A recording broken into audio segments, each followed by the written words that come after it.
Patriots will receive. Joe Nedney, the rookie, to kick it off with the wind at his back. Dave Meggett on the goal line for New England. A sidewinder that comes into the end zone, and Meggett, the veteran, will take the touchback at the 20. Drew Bledsoe. When he completes 60% or more, the Patriots win, and that's been the goal. Accuracy this year. Bill Parcells stated that at the start of the year. The perennial Pro Bowler Bruce Armstrong, William Roberts, Dave Woolabaugh, Todd Rucci, and Max Lane, the offensive line. In the backfield with Bledsoe, Curtis Martin, the top rusher of a year ago, and again leads in rushing. Sam Gash, the blocker. Jefferson with the speed. Glenn apparently has all the tools, and Ben Coates, not many better than Coates at tight end. Gets a couple to the 22-yard line into the white jerseyed Miami Dolphin defense. Gardner with a tackle, and Daryl Gardner, the rookie from Baylor, on that defensive line. Teams with Trace Armstrong, Tim Bowens, Daniel Stubbs has 7 sacks. The linebackers, Collier, he's playing hurt. Zach Thomas, the rookie who was named the NFL Defensive Rookie for the month of October. Singleton, Buckley and Jackson at the corners, and the maligned Oliver and Wooden at safety. That back four really been much too loose in their coverage. 2nd and 8. Bledsoe throws past the Colts, and what a catch by the big tight end. 13 yards on a one-handed stab. The Miami defensive secondary, Terrell Buckley up top, number 27 against Ben Coates. They say they want to be aggressive today. He's all over the receiver, but Ben Coates, with his size, able to make the catch. Terrell Buckley plays this absolutely perfect, except he doesn't knock the ball down. You've got to go try to knock the ball down and not try to intercept it. Or like suction cups those hands of Coates. Martin hit in the backfield and dropped for a loss of 2. Stubbs penetrating for Miami. One thing, Phil, when you look at Miami's defense now, what do they have to do? You know that New England wants to try to run the ball, but they can't. Well, that's right. So they're going to play tough defense, and Jimmy Johnson, like you said, Paul, we're going to take some chances with the corners today. Be aggressive, try to make some big plays. We might give up a couple big ones, but let's go ahead and play on the edge more. That, and they need a pass rush in obvious passing situations against New England.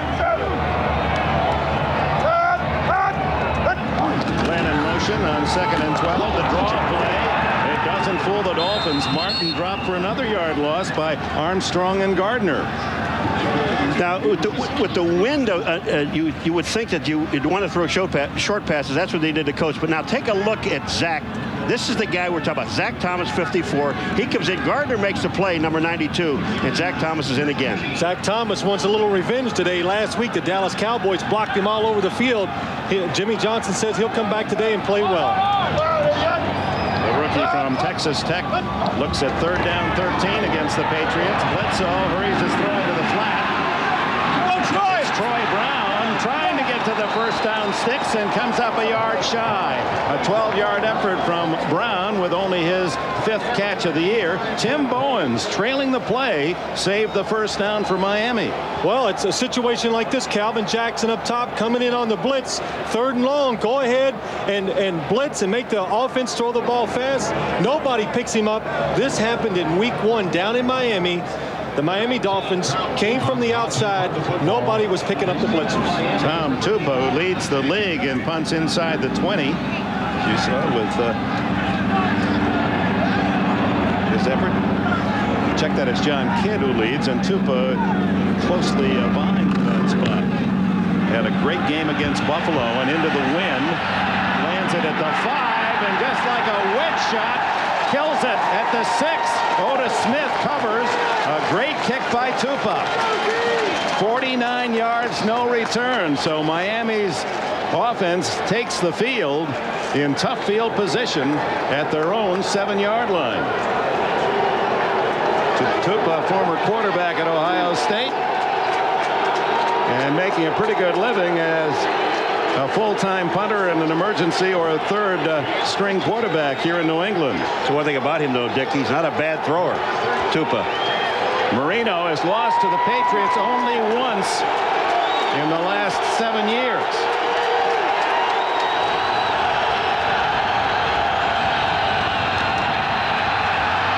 Abdul Jabbar for a yard, and that's all. Into the teeth of the New England defense. Let's introduce The Miami Dolphins offensively.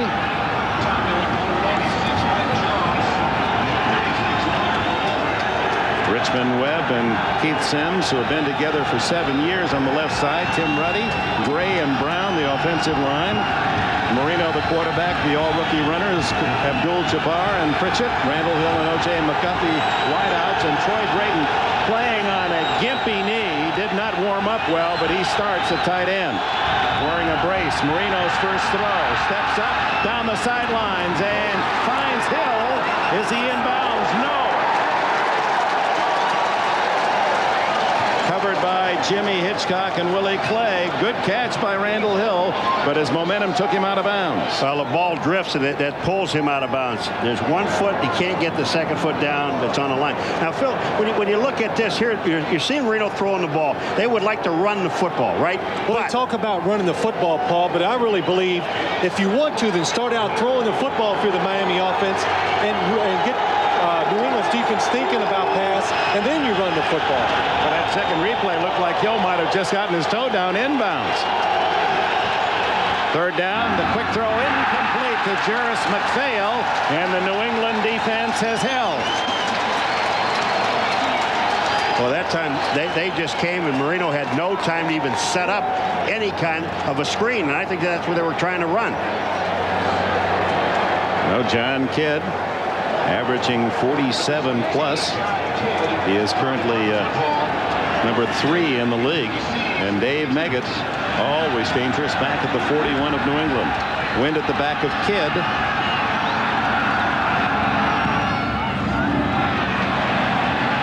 Meggett, 45. Spin move doesn't work, and the flag goes down. Jimmy Hitchcock makes the block for Meggett. 48-yard punt, 4 on the return, and Larry Izzo, the rookie from Rice, the tackler.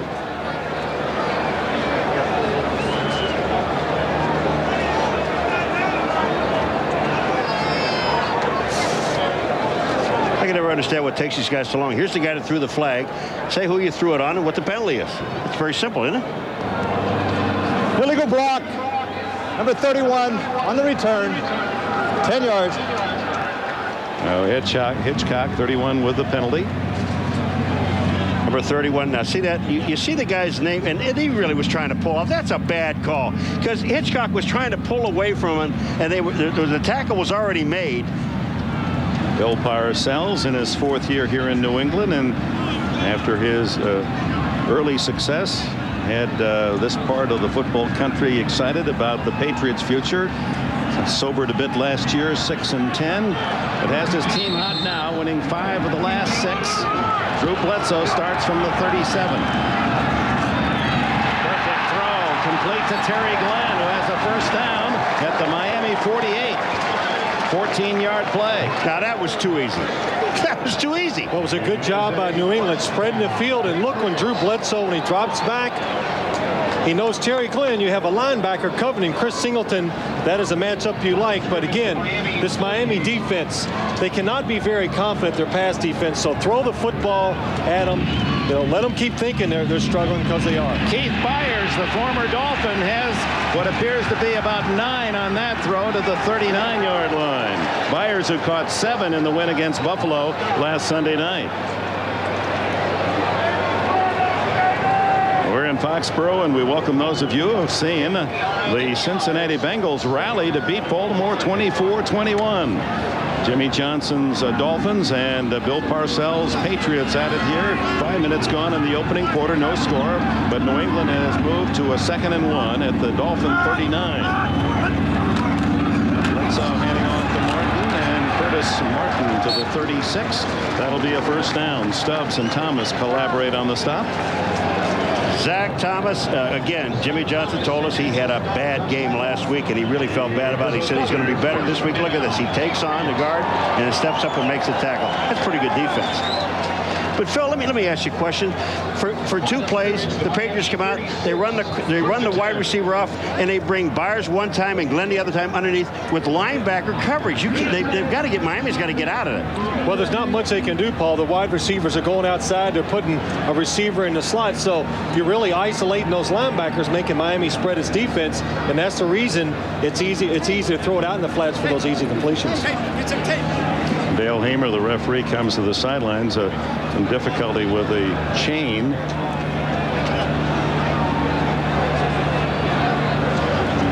And as they work on their link, we'll go to our on the field link. Jim?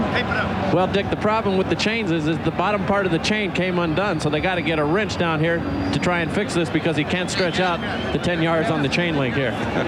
Here's an organization that's worth $180 million, and they don't have a chain. Well, Jim's kind of a handyman. He should get in there and help him out.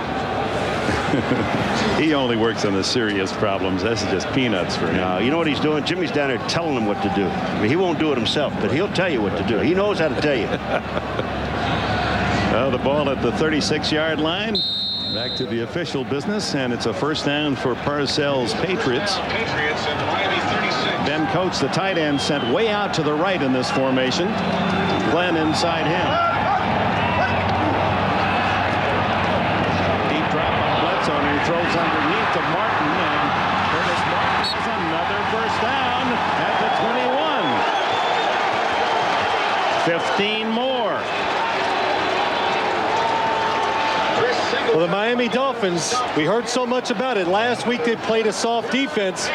Again this week they're starting out with that soft defense. New England runs everybody out away from the football, and Curtis Martin comes underneath. There's nobody there to cover him. A lot of space. Miami so far has not taken a chance with their pass defense, playing soft still. Martin with 645 yards rushing coming in, and that's his 21st catch. A good all-purpose performer. Bledsoe is 5 for 5. This time hands off to Martin. Breaks a tackle. And finally dropped after a gain of nearly 5. But Sean Wooden. The guy that makes this play work really is Sam Gash, because he gets out on Chris Singleton and just nicks him enough. Watch this. Here comes Sam Gash. What, he just gets a piece right there. Doesn't block him well, but gets enough so Curtis Martin can get back to the outside. Second down, they call it 6. There's Gash from Penn State. Doesn't get the carry very often. In fact, only 6 times all year. Glenn, well covered by Singleton. You know, Dick, we're sitting there watching Singleton. He's been in on every single play in this series. I mean, he's got to be saying to himself, wait a minute, give me some help somewhere. Hey, gotta go sit down. He's tired. Singleton from the University of Arizona, #1 pick, as Patriot fans will recall, by New England in 1990. Bill Parcells and Singleton didn't hit it off. Parcells released him, and now started with Miami. Dave Meggett comes in on 3rd down.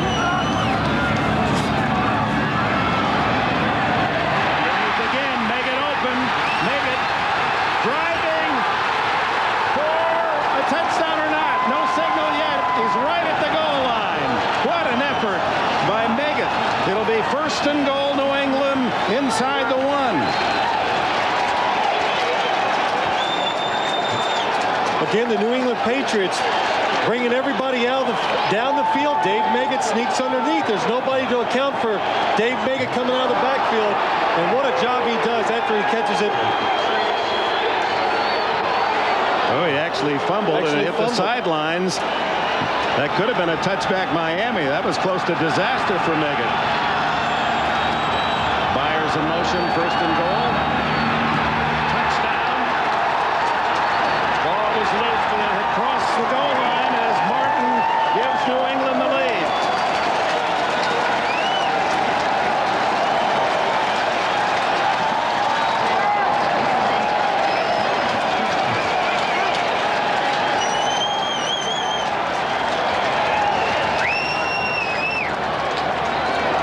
Sam Gash is just leading up, and Martin goes up over the top. Now, that ball comes out soon. I'm going to tell you, that there's another one was a fumble. The one before, Dick, the reason that ball was blown dead right where it was, because it hit the pylon, and the pylon is out of bounds. John Burke recovered for New England. That was so close, it might be interesting to see if Martin was over. Vinatieri, who has missed 3 extra points, is good on that one, and it's 7-0. Let's take a look at the touchdown again. Did Martin break the plane? It looks like as Martin's getting ready to jump, the ball's coming out. Now here's Martin. He's going to try to make the jump. Here's the ball. The ball is out. The question is, was the ball across the goal line before that thing came out? Now here is Martin. Is the ball at the line? I'm going to tell you what, that is about as close as I'm going to get. That is a fumble, but New England still recovers the ball in the end zone anyway. Tight end John Burke, number 85, saves the day for the Patriots. Burke, just a spectator. It was fumbled before he hit the goal line, and then Burke sees the friendly roll for New England. Zach Thomas made the hit before Curtis Martin crossed the goal line. But in the official's opinion, he did cross before it was a fumble. Yeah, if you look at the bottom of the screen, you will see the official put his hands up. So he had already declared, look at the bottom of the screen, forget where the ball is, forget all this stuff. You'll see the official come in, and he puts his hands up. He has already called the touchdown. You don't see it from that angle, but that was the case. There it is, right here at the bottom of the screen. He's already given him the touchdown, so the ball is free. Well, it appears from our angles that he had not broken the plane, but that's all academic, as New England covered it anyway, and now Vinatieri to kick it off. Jarris McPhail and Irving spikes deep for Miami into the wind. You can see it cut down that kick. Plenty all the way to the 16. And the big linebacker, Thomas, getting a chance to rumble. It's Miami's ball, but first let's go to New York for an update. Dick, this is how the game ended. 21 win. The Eagles beat the Cowboys in Dallas. Dick. Boy, Ray Rhodes' Eagles are 7-2. Dallas drops to 5-4. Here at 7-0 New England. At the 32, Marino sets. Throws down the middle, incomplete to Drayton.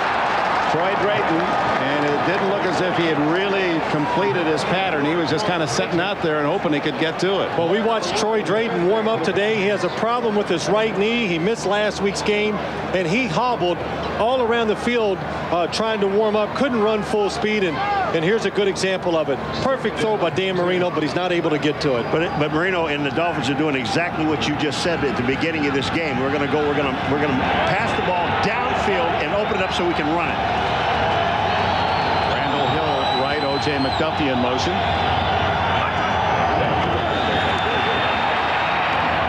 Completes it. And it's Troy Drayton, and Drayton close to a first down at the 41-yard line. Lawyer Malloy, the rookie from Washington, makes the tackle. Well, his knee might be hurt, so Jimmy Johnson says, we'll get it loose. We're going to make you run a little and get this thing going. We're going to make you forget about that knee, but really a good job by Drayton outrunning Lawyer Malloy across the field and getting some yards. I like what Phil said to Jimmy, but isn't Drayton hurt? Jimmy said, yeah, but he's going to play anyway. That's right. He's going to play anyway. 3rd and 1.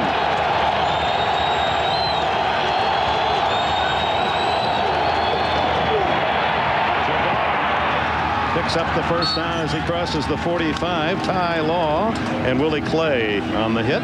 You know what's amazing? When you have a fullback that goes slightly in motion and you watch the defense, how much the defense gets attracted to him. And they're looking at the fullback because they know that Pritchett probably isn't going to carry the ball, but the runner's going to be behind him. And what Abdul Jabbar did was say, that's fine. You go in there and I'm going to go outside.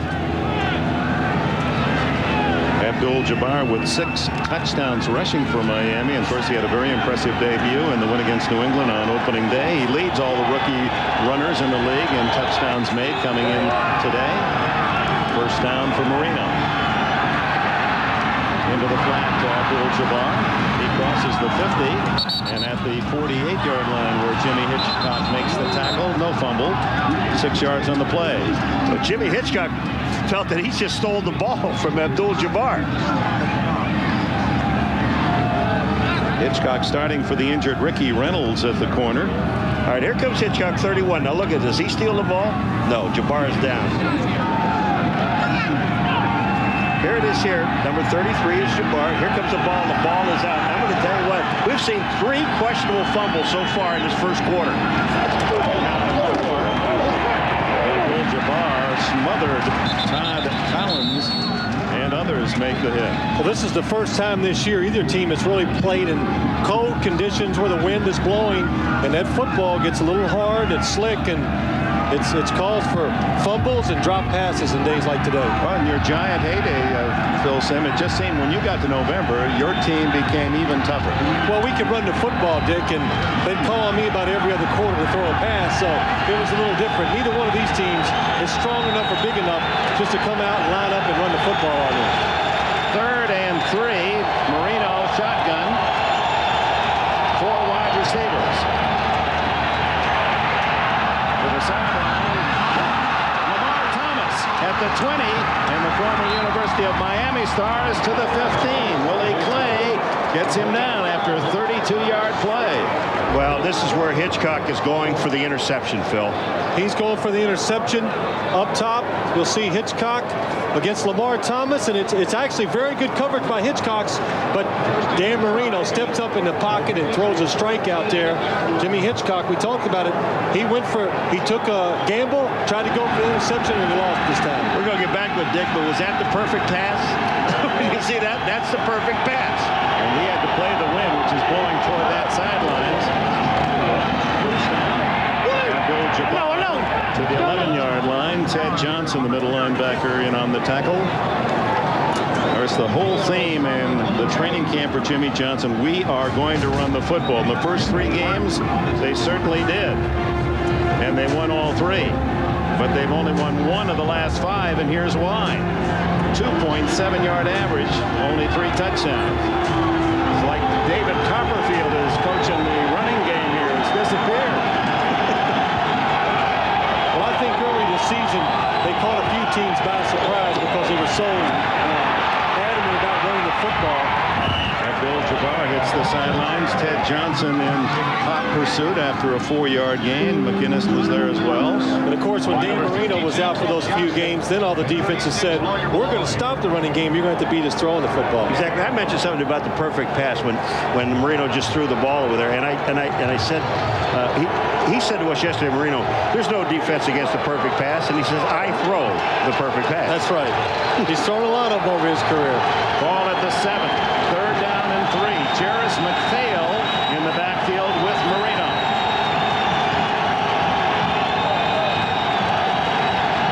McPhail on a sweep. Got great speed. Close to the first down at the 4. Lawyer Malloy made the hit. Boy, you were right. You talk about great speed. He just showed his speed to get back to the outside.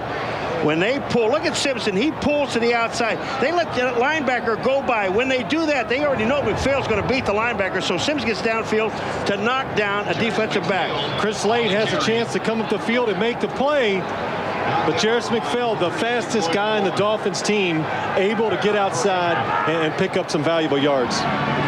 And Jarris McPhail, who took that hit from Malloy, injured on the play. They measure just shy of the first down by inches. So 4th and inches for Miami, and Jimmy Johnson says we're going to go for it. Yeah, I don't think this is time to be looking at field goals. If you can't get 2 inches with this offensive line, with Webb and Sims on that side, you've got to go that. You going that way? Well, yeah, that way, but also, Paul, you're the Miami Dolphins. You know you're going to need a lot of points probably to win this game today. So you can't be settling for 3 points on 4th and inches when you're down near the goal line. Their biggest back, Robert Wilson, 255 pounds, number 49, comes in as a wing. And diving high is Abdul Jabbar.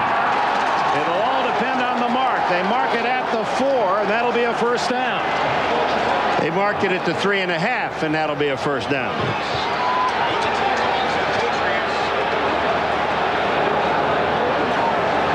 Referee Dale Hamer has not given an official signal yet, but I guess they're going to bring in the chain gang.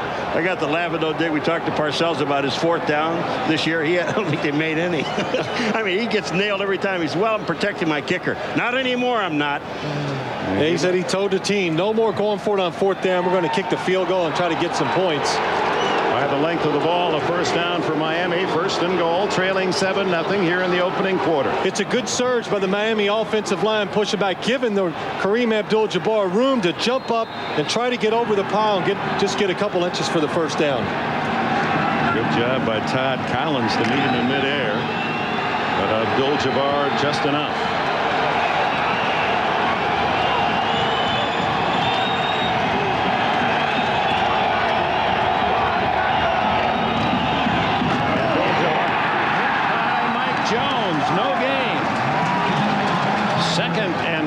for Miami.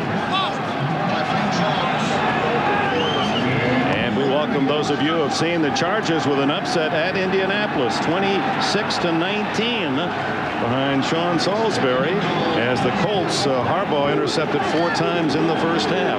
Here it's 7-0 New England, but Miami has its 2nd and goal at the 4-yard line, the 12th play of a drive that started at the Miami 33. Abdul Jabbar, touchdown, Miami. I'll tell you what, you're seeing a Miami Dolphin team, and a year ago you would have never seen them do this. You get down there on the goal line or down the 4-yard line, they'd have been throwing the ball at least 3 of the downs, and then kicking a field goal. Here they come out, they get first down here, and they run it twice. It's an excellent job. Stanley Pritchett, number 36, comes over, goes the outside, makes the defense think you're going outside with the run. Kareem Abdul-Jabbar sees daylight inside, cuts it up, easy touchdown. The rookie from UCLA, 7th touchdown rushing this year. Nedney's try for point. Off John Kidd's spot, and it's 7-all. Dan Marino leads Miami back into a tie. 7-all, 1:27 left in the quarter. And he couldn't understand why he couldn't catch any lobster. He had the line and everything out there in that pond, but maybe next time. They're not biting like they used to. 7-all as Abdul Jabbar has evened the count. Nedney to kick to veteran Dave Meggett. Meggett had a couple of big returns in the earlier Miami game. Nedney with the wind at his back, although it's not blowing as strongly, 20 miles an hour mid-afternoon, now down to about 15, maybe 10. Meggett.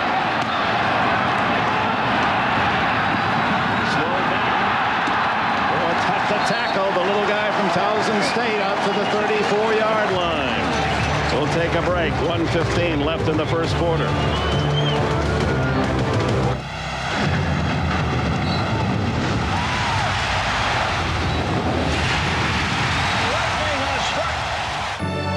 This is the NFL on NBC.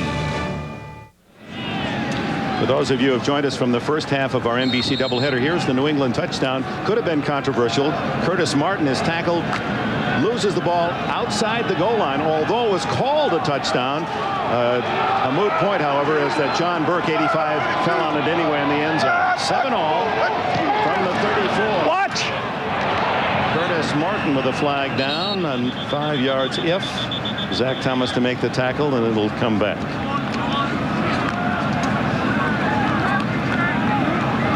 I always wonder how. Illegal shift.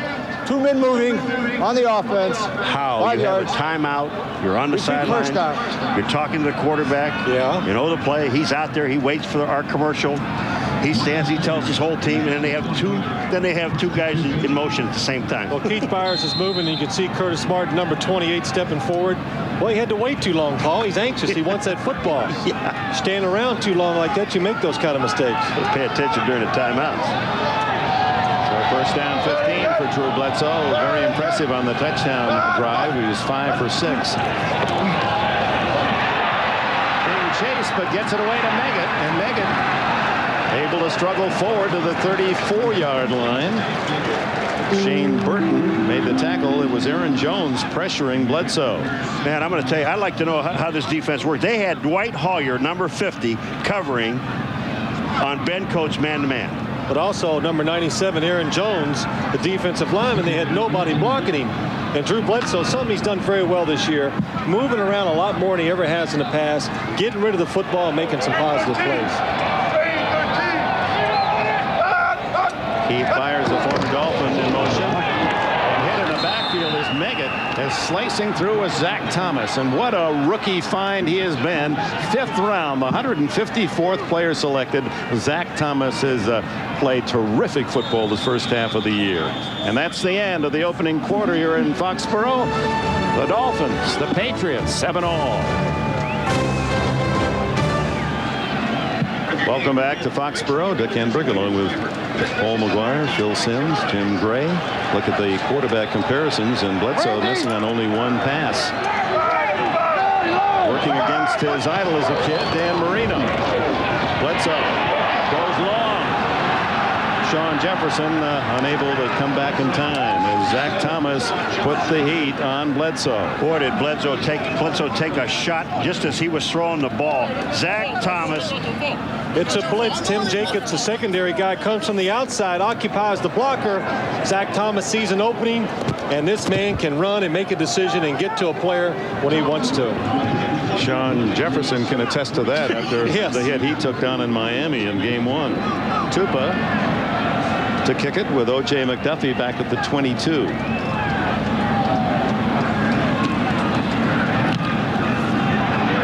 drives it. McDuffie at the 16. Has some room on the sidelines. Run out at the 35. 52-yard punt, 19 on the return. Timeout. It's tied at 7. I'd hate to be going out there trying to beat these Dolphins with you at quarterback today. 42 years old, huh? Same as your completion percentage. Happy birthday anyway. Oh, that ain't even fair. Little ambush. Well, I only completed 42% because I was running that archaic offense of his. So there, Bill. Oh, you know what?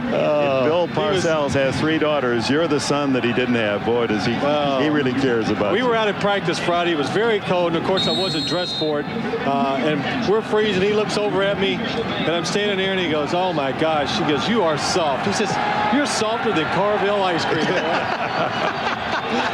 It's tied 7-all on Sims' birthday, so at least we know how old he is. All the media guides were confused. He took so many years off while he was playing. Abdul Jabbar sprinting to the outside. Did you ever do that, Paul, in your day? You know, whenever you come back after a season, just tell the media guy, don't add that year this year. Just make me a little younger. Just take one off. Take a couple off. Hey, let me tell you something. If you've seen this face in his body, you can't hide your age. That's right. Hey, pretty good names. Nagurski, Feller, Rojakis, Holmes, Roseanne, and Sims. Celebrate birthday today along with our partner. 2nd down and 4. But I always look young next to Paul McGuire. That's important. Keep him in the booth. Keep him in here. Abdul Jabbar squeezing through a small hole. Piosaga Pulitelli make the tackle and down to Jim Gray. All right, Dick, the news is not good for Jarris McPhail of the Dolphins. He has a potentially fractured left wrist, according to Kevin O'Neill, the trainer for the Dolphins, and he will not return today. He's being x-rayed right now. And one of the legion of rookies on this Jimmy Johnson team, McPhail, lost apparently for the rest of the day. 1st down, Miami just across the 50 early in the 2nd quarter.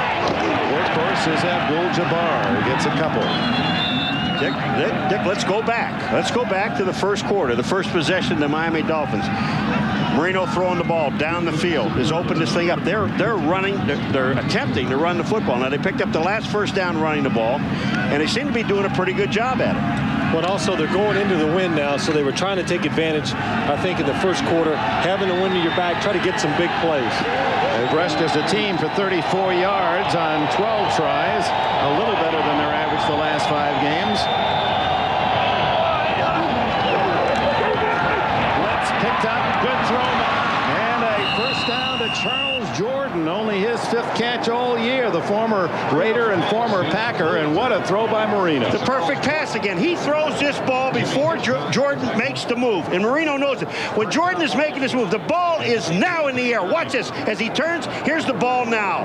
I mean, that's the perfect throw. It is, and you saw Dan Marino smiling after the play was over because the blitzers are coming free. He has to step back there on his back foot, throw it sidearm, and he throws a perfect pass. Another 1st down, Dolphins at the 39. Abdul Jabbar outside and hit at the 36, a flag down in the backfield. Right where Stanley Pritchett had thrown the block and apparently took a piece of the New England defender with it.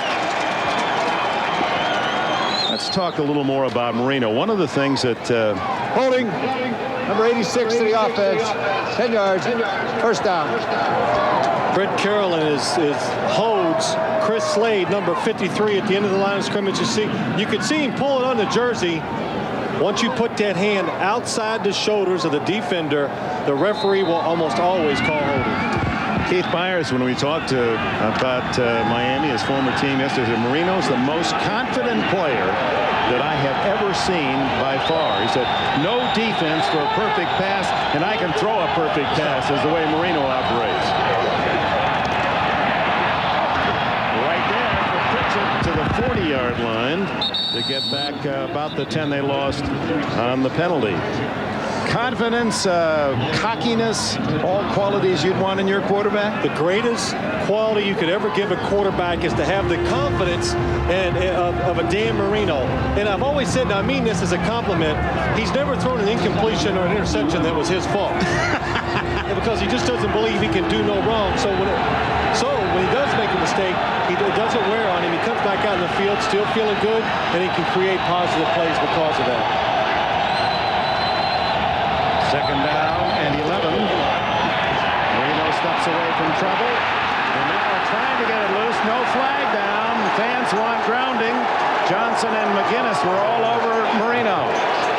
But they said he was hit as he was throwing the ball. The other thing about this guy, Dan Marino, that when it starts with his father.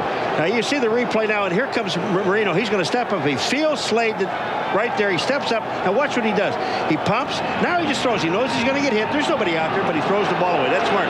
But this goes all the way back to his father, though, Dick. He used to send him messages all the time. What? Confidence. You have to have confidence in yourself. They looked at us with those blue eyes last night and said, yeah, I expect to throw a perfect pass every time. That's why I'm being paid so well. On 3rd and 11. Hit as he throws, incomplete. Covered by Hitchcock was Lamar Thomas.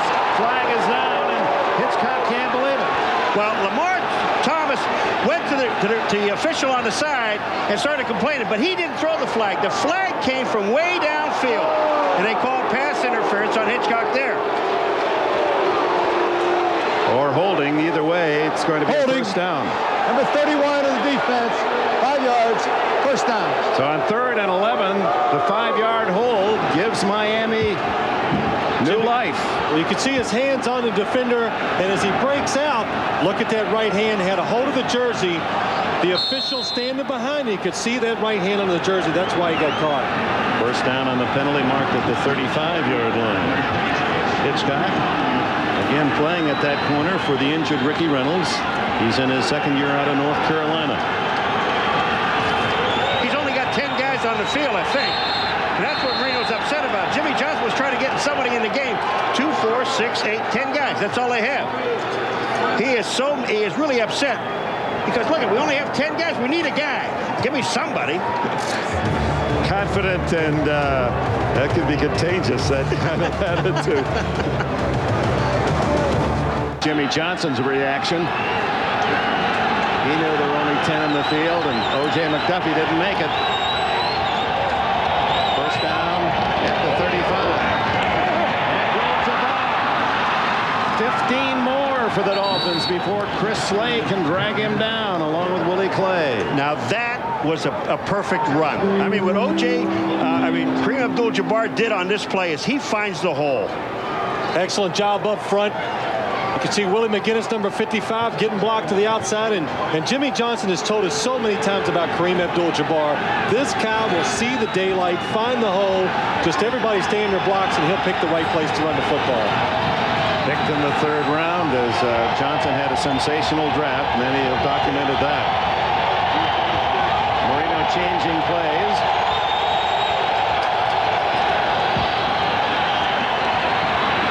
World of time, and finally hits his man O.J. McDuffie on the sidelines. Ty Law, the defender, at the 15.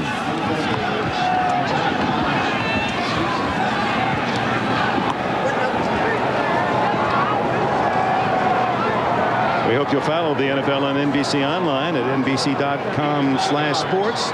This week we give midseason reports on the teams, in-game scoring updates, digital playbooks. Plus, our weekly poll question asks, which Super Bowl winning coach deserves the most credit for his team winning the championship? It's all at NBC.com/sports. 10 minutes left in this first half. 7-7 the score. 2nd down and 4 for Marino. Abdul Jabbar dancing his way and picks up a couple where it seemed there wouldn't be much there at all. Lawyer Malloy makes the tackle. You know, Abdul Jabbar is one of those backs that's, even though he's a rookie, he's very patient. You know, a lot of backs will just take it and I'll go here, and if the hole's out there, what difference does it make? He'll wait. He is a very patient runner. You can see he's averaged only under 37 yards a game the last 5. Well, he has 50 yards in this first half today, and that's what you were talking about. Paul McGuire have to get back to the run. Miami, that's what helped them to get off to the fast start this year, 3-0. Third down, a long one. And Abdul Jabbar just threading his way, stepping on his own men, and the Patriots down to the 10-yard line, going to be close. If it touches the line, they've got the first down. Looks like it's just nose of the ball tickling that 10-yard line. It is first down and goal. Abdul Jabbar out of UCLA, the 80th player picked, and as you can see in his first game against the Patriots, it was Abdul Jabbar. They had to work on spelling down there in the Miami training room. Was Paul in charge of those spellings? Put them on our jerseys? That's what I want to know. No. First and goal, the full 10 for Miami. Abdul Jabbar inside the 5. Fumbles picked up by the Dolphins. And to the 1-yard line goes Lamar Thomas. Another fortuitous bounce for Miami. You know who gets a great block is Charles Jordan, number 88. He gets it to the outside. Number 88 on this play is Charles Jordan. Here comes Abdul Jabbar to the outside. Jordan's on the inside blocking.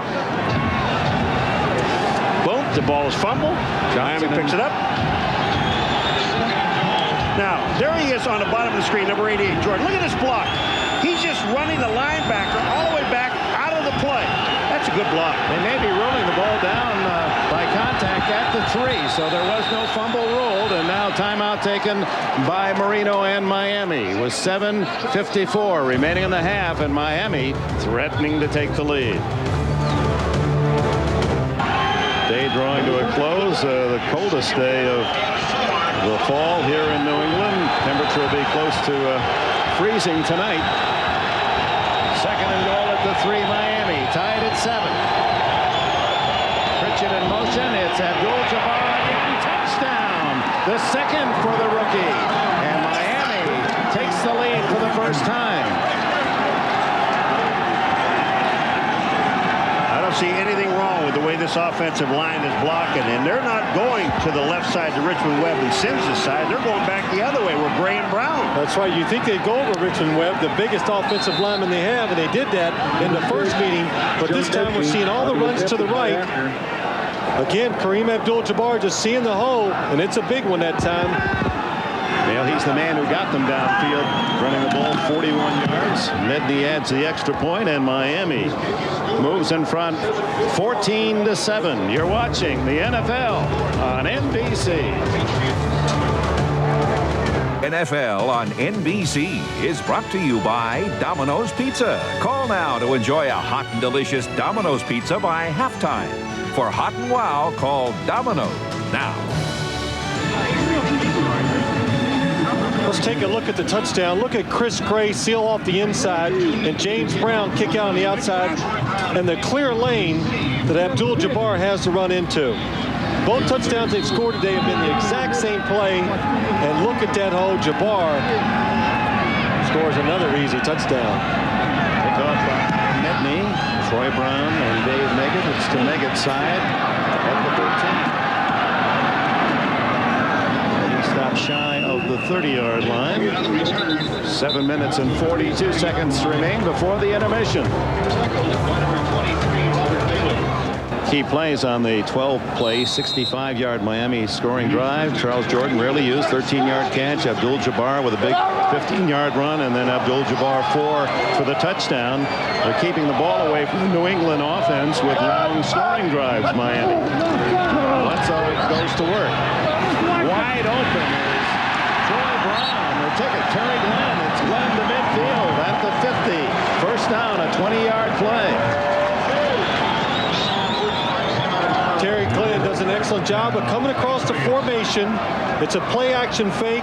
It draws the defense up a little, creates the big hole behind, and Drew Bledsoe does a good job of finding the open receiver. You know what Bledsoe said, of all his receivers, even though Glenn's a rookie, he makes the least mistakes, runs great patterns, very smart. On first down, he heaves it long. Intercepted. Terrell Buckley has another pick to the 26. It's his 6th of the year. You know, we've talked about Bledsoe making such great decisions in the last few games, the last 5 or 6 games. This was really, I mean, a poorly thrown ball. He just throws this thing up for grabs. He just heaves it. Well, no purpose. Well, the thought was good, Paul, but what happened is the protection was not good enough for him to step up and really throw the ball and get the ball down the field fast enough. And Terrell Buckley says if you put pressure on Drew Bledsoe, he relies too much on his arm. Terrell Buckley sees the ball hanging in the air, comes across, and makes the easy interception. But watch the pressure on him. Watch him sit back. Makes the ball hang in the air too long. Well, Buckley with his 6th. He was tied for the league lead in interceptions. And with a 14-7 lead, back to Abdul Jabbar, and he rumbles for about 8 on first down. Hitchcock from the corner to make the tackle. You know, the thing that really makes that play look so bad at the end of it, there were 3 defenders back there on Glenn. Well, it's interesting. Remember, Terrell Buckley says he takes a few chances because of his arm, and he says he didn't know whether that excites him or scares him because he can create big plays, but also every once in a while he gives the defense a chance to make a big play. Well, Bledsoe had been intercepted only twice since the opening game. 2nd and a short 2. Protecting the ball, has the first down at the 37-yard line. So Terrell Buckley, a man once highly criticized by Jimmy Johnson when he was working for the Fox television network, and now leading the league with 6 picks. The former Florida State star who followed Deion Sanders with the Seminoles. I really like what he said yesterday because he was very confident about it. I mean, he did get the pick, but he said yesterday, you know, I should get a couple. It's not 1. He said I should get 2. 6 minutes left in the half. Marino open underneath this Pritchett, the fullback, and he has about 10. Ted Johnson makes the tackle right at the sticks, the 47-yard line. Here's a guy, Dick, that I really like is Pritchett. I mean, he doesn't carry the ball very much, but he blocks extremely well, and he's got tremendous hands. Does that sound familiar? A fullback and a Jimmy Johnson offense. Yes, that blocks really well and makes a lot of catches. Yeah, let me think. Who would that be? But Stanley Pritchett. That's why they drafted him, because he doesn't really care about carrying it, block for the runner, and catch a pass every now and then. He's the moose of the Miami team this week. Irving Spike's first carry of the game, rudely met by Todd Collins.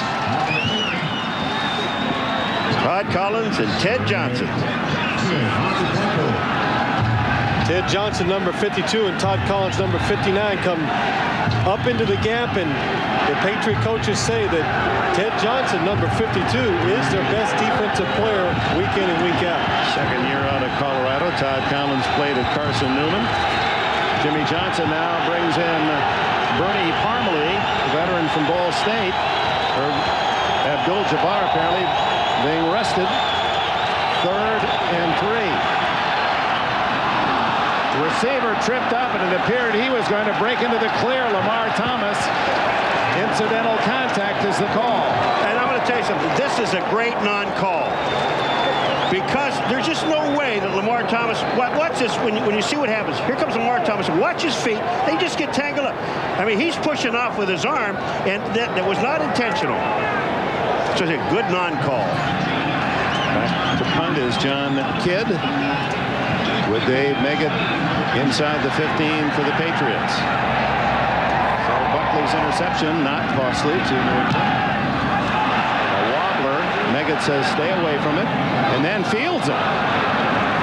So Meggett using a little gamesmanship, trying to give the Miami Dolphins a look that he wasn't going to try to run it back. Timeout. Welcome back to Foxborough, where the Dolphins lead by a touchdown. A reminder that next Saturday at 2 Eastern, it's an encore presentation. The NutraSweet World Professional Figure Skating Championships.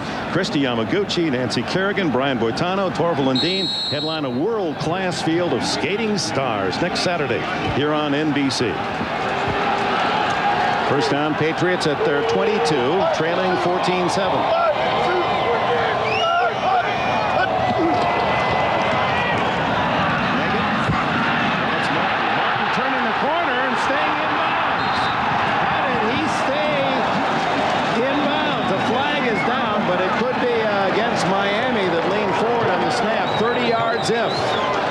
I'll tell you why you know it's against New England, because Bledsoe has not moved from the 13-yard line. He just stayed right there. I'm not going anywhere. I think we have some holding. Yep. I mean, it's amazing. Bledsoe still has not moved from the spot. Look at this. He's looking like holding. Are you kidding me? 41 on offense, 10 yards, repeat first down. Keith Myers guilty of doing too much to help out Martin. Well, maybe that run caught the Miami defense by surprise, because Keith Myers, number 41, the top of your screen, Miami said the defense, they run away from Keith Myers when he goes in motion. This time they ran behind him. He makes a good block, but he gets his hands outside the defender's shoulder pads. Qualifies a very clever effort by Martin. Quick toss, complete to Glenn. And the former Buckeyes to the 21. Did that Ohio State team have any good receivers? Terry Glenn, when he was a sophomore, barely played. He was the backup to Chris Sanders, who plays at Houston, and Joey Galloway starring with Seattle. And then he had Eddie George. Well, in fact, Ohio State, through the years, have produced some solid rookies into the NFL catching the ball. Galloway with 67. You look at the bottom, Glenn, halfway through the season, he projects to having a 74 catch year. Nothing there for Curtis Martin. Slammed down, a yard loss at the 20. That brings up third down. Meggett comes in from the sidelines. Let's go back to that first play when they ran the ball to Curtis Martin, and you got Keith Myers holding, because Jimmy Johnson told us yesterday they're not going to run to his side. That's right. They've only run there twice last week, and both times one was a -1 and the other one was no gain. So they won't run to Keith Myers' side. Well, guess what? Yeah, they did. Well, they lost 10. They lost 10. Third down and 12.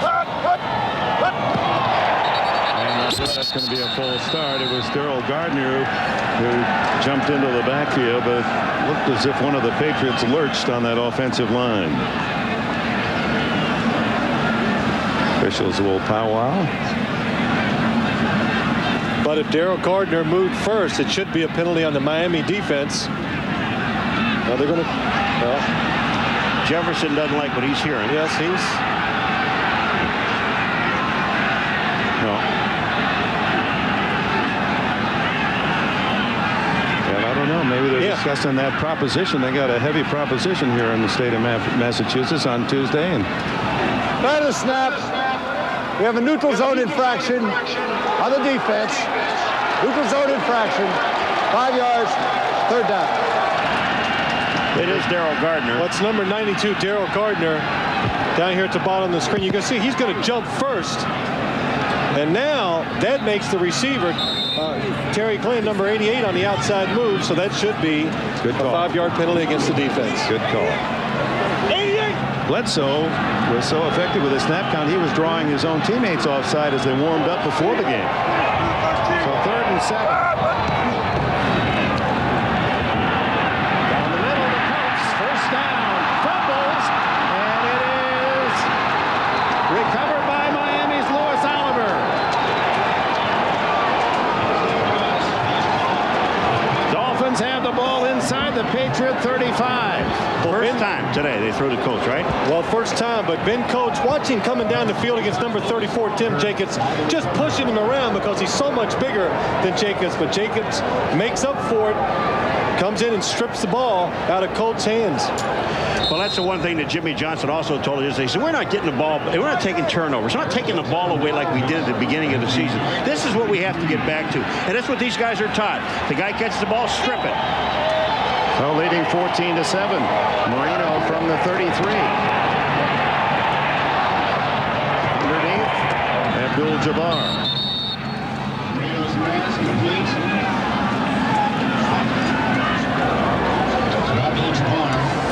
Miami, one of the best in the league in the turnover ratio, a +9 starting today. Surprising Bengals, the leader there, and New England +4. Green Bay is +15, best in the NFL. But again, Jay was telling us we have not, the last few games we've not been taking the ball away, and now we're coming down to the 2-minute warning, and Miami only has one timeout left. 14-7 Dolphins.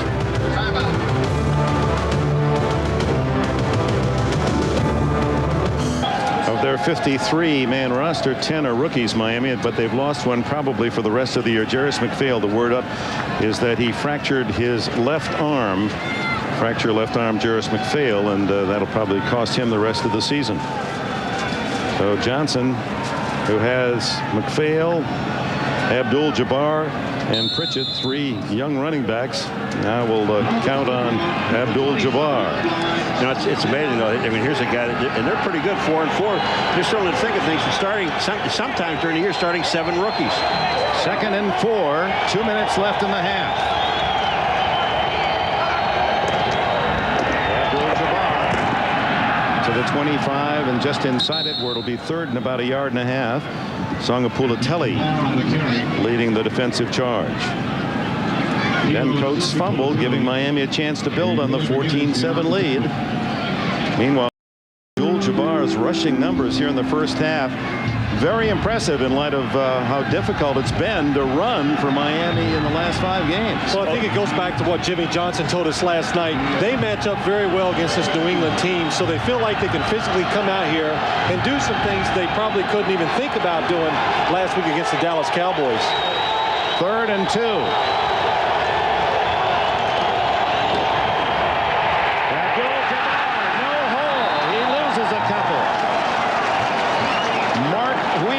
Defensive tackle from Texas A&M.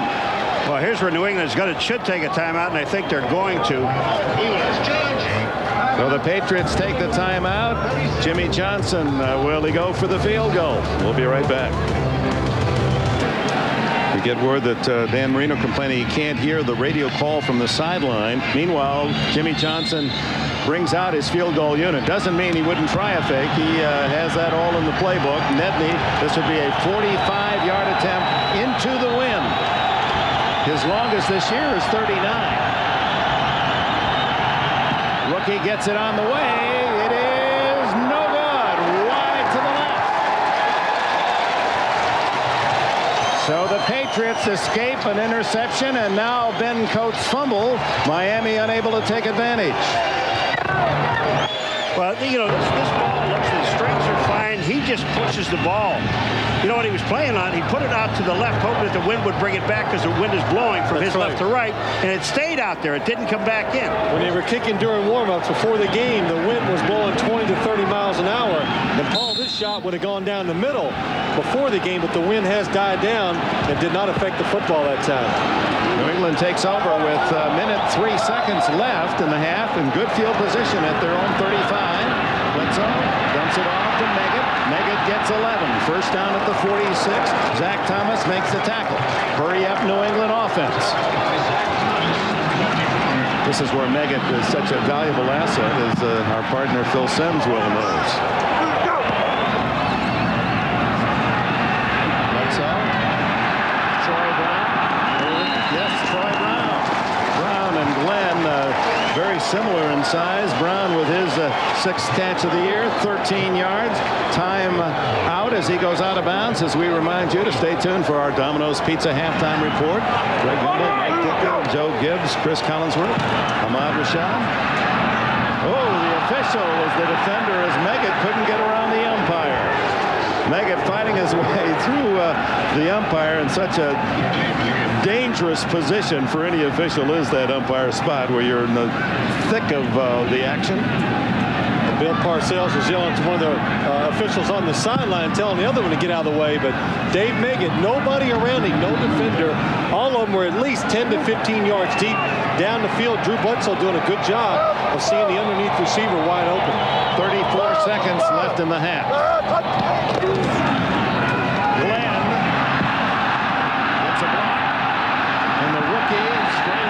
sidelines. Right at the 30, they mark it.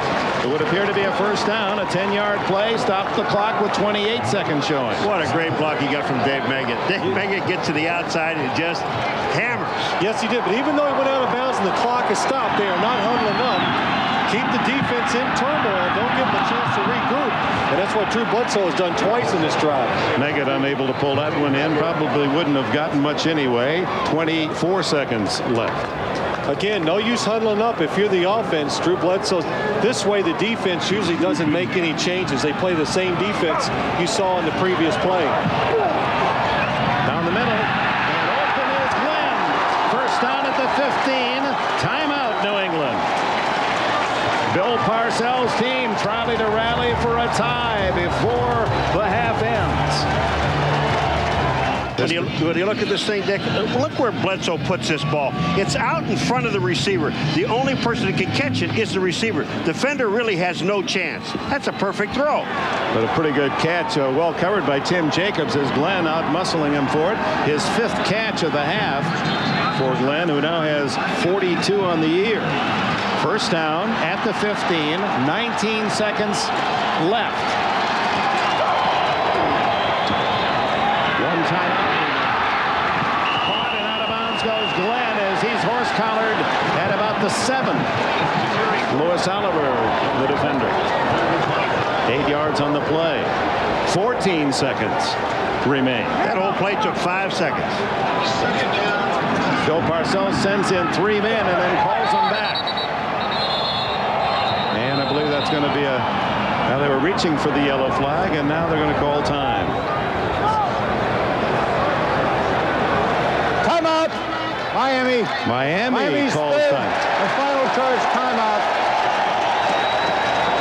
When they saw the 3 substitutes come on, Miami said being stuck with that same personnel, Phil. Now, That's Jimmy, right. That was a wise call. Well, I think it confused everybody. Drew Bledsoe was calling the plays at the line of scrimmage. He wasn't listening to the sideline, and Parcells, I think, was trying to get in a different play. Boy, if you still want more football, Mr. Ditka. Man, there ain't enough O's in the word for that man. He's got it all. He's got all the moves, doesn't he? Mikey. Second down and 2, 14 seconds at the 7-yard line. And the whistle blows it dead against whom? Tim Bowen's charge. Was he drawn? Well, they had actually 2 Miami players. The 2 tackles inside both went off. Encroachment. Number 95 in the defense. Half the distance to the goal. That'll be a first down. It's a good job by Drew Bledsoe. Look at the interior linemen of the Miami defense. Bowens and Gardner both jump outside, but Drew Bledsoe going on a long count, trying to get a free play down inside the 10-yard line. First and goal outside the 3. 14 seconds still remain. Gash and Meggett behind Bledsoe. Into the end zone for Coates. Incomplete. And a flag down in the end zone. Coates could not get around Louis Oliver. Which way did the officials see it? Well, all you have to do is look at Louis Oliver's left arm. And he's got it pushing Coates with his left arm, and he reaches in and knocks the ball down with his right. The defense in the end zone. By rule, the ball is placed at the 1-yard line. When you don't complain that much, you know that you committed pass interference. Not only that, he never turns around and looks at the ball. He impedes the receiver where the receiver has no chance to come back and get the football. Definitely pass interference. So they mark it on the 1. First and goal. 10 seconds remain. Runner pass. Bledsoe had to throw it away, and a flag is down in the end zone. 6 seconds left. Keith Byers was the man Bledsoe was looking to. You know why? 12 men on the field for Miami. Defense, half the distance, still first down. They had was looking, and they tried to sneak one guy off. Aaron Jones tries to sneak off afterwards. 1, 2, 3, 4, 5, 6, 7, 8, 9, 10, 11, 12.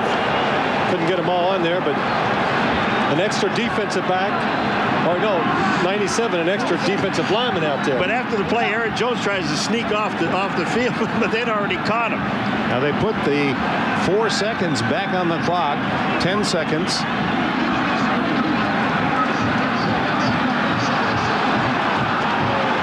No, now they're taking 3 seconds back. It was down to 6. They put it to 10. Now reduced it to 7.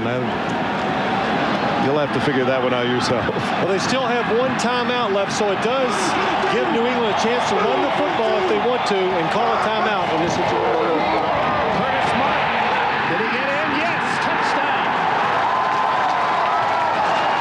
Bill Parcells, Patriots battle back to tie before halftime. And this whole drive was set up, Paul and Dick, by the fact that they called timeout down at the other end. With 1 minute and 8 seconds left, they decided to call timeout after 3rd down to give themselves an opportunity to score before halftime. I like your call on this last call because if you take a look at the clock with Martin in the end zone, there's still 4 seconds on the clock. They had the opportunity to run a play and to call a timeout. Still wouldn't run the clock out. That was a good call. You're at home. They won't let the clock run out on you. Terry's brought attention to the extra point here. Missing 3 this season, but he's good twice today. And with 4 seconds left in the half, it's tied at 14. They got the ball with 1:03 left after the missed field goal by Nedney, and here's the end result. Barely in. Martin right at the goal line.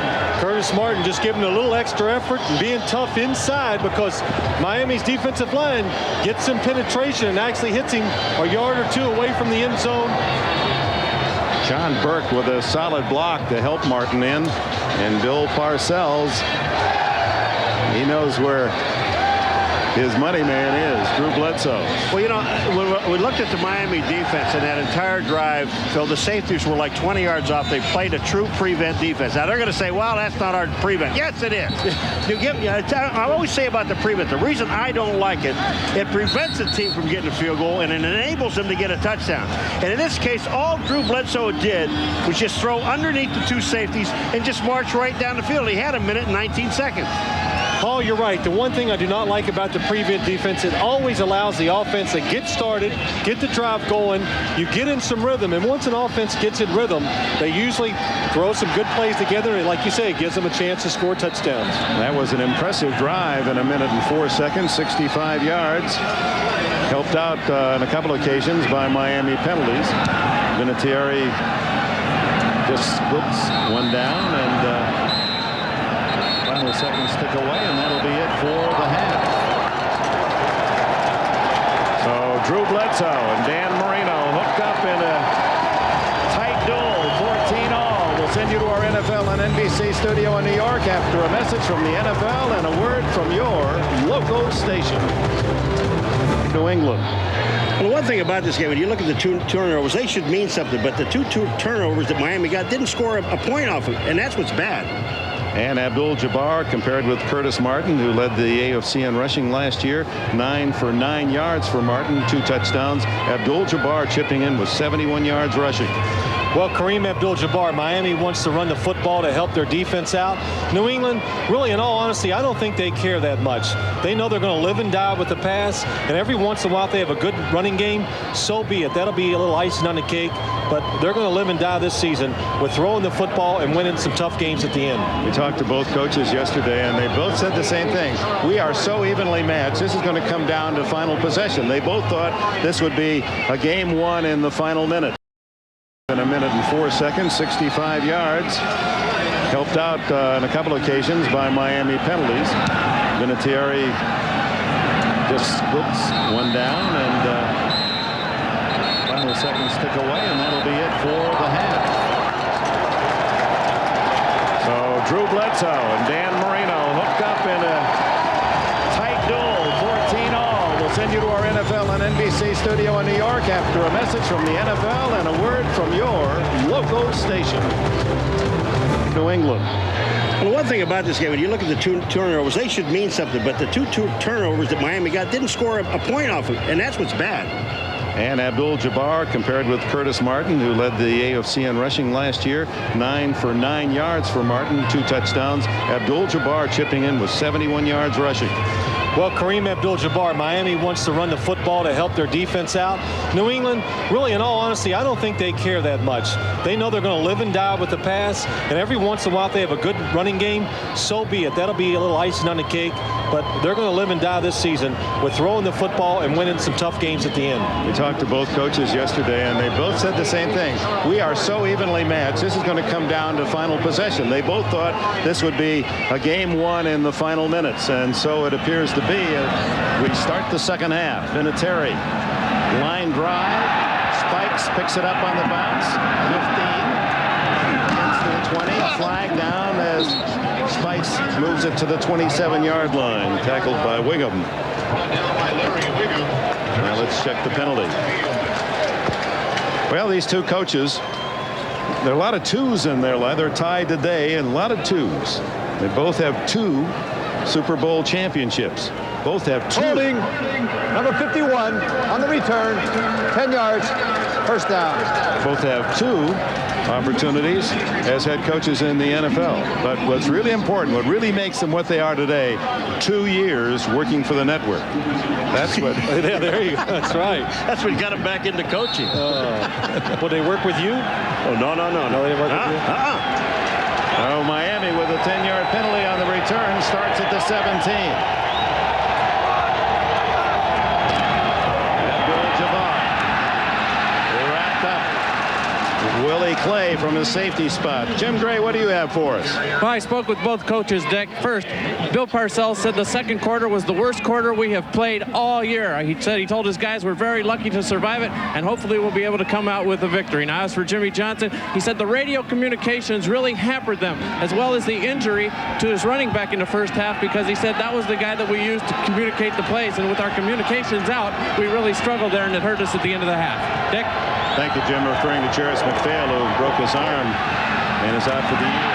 Dropped by Abdul Jabbar, perhaps guilty of the run before the catch was secured. One of the things that surprised me in that first half, Phil, is Miami. We thought, talking to Jimmy Johnson, their defense would be aggressive, an aggressive defense. They are not. They have not played aggressively. And we're talking about in the secondary, folks. That's right. The 2 corners and safeties. I saw one blitz in the first drive that they caught New England off guard. But besides that, I've seen, Paul, what we've seen from Miami all year long, a defense that's sitting back, just trying not to give up the big play. Well, you know that guy wearing 13 will play aggressively. 3rd and 8. Guns it to the sideline, but it's one hopped incomplete. Lamar Thomas is going to argue, but it appeared to bounce in. Jimmy Hitchcock covering for New England. So the punting team on, and John Kidd to kick it for the Dolphins. So a quick 3 and out for Jimmy Johnson's Miami team. The wind still blowing into the face of the kicker kid, but not with nearly the velocity of earlier today. Meggett stands at his own 40. Good kick. Meggett retreats to the 31. And returns out across the 45-yard line. 15 on the return. A 50-yard punt. Patriot cheerleaders are well muffled as you look at the quarterback comparison. Bledsoe solid, 15 for 20 in that first half. Misses on his first attempt for Terry Glenn. It is indeed 50 degrees cooler today than it was almost 2 months ago to the day when they played in Miami. Hurry up offense. He's got 4 wide receivers out there with Meggett. It worked at the end of the half, so Parcells comes out with it to start the second half. Throw to the sidelines, complete. And it's Hassan Graham with his first catch today. J.B. Brown on the coverage. Right at the sticks. First down. Well, they had success with it at the end of the first half, so now why not stay with it? And what it did at the end of the first half, it made Miami play very soft and vanilla-type defense. Bledsoe hit, he fumbles, and it's recovered by the Dolphins at the 47-yard line. Fans claiming that Bledsoe had his arm forward. Darrell Gardner recovers the ball, but it was Daniel Stubbs who will get the forced fumble and his 8th sack of the year. Stubbs with the third Miami turnover today.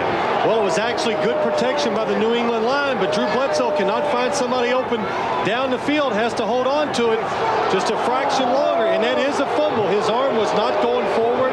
Good call by the officials. Well, you can see his arm is going forward after he's hit. Right here he's hit, and then he moves his arm forward. That ball came out. That's an excellent call.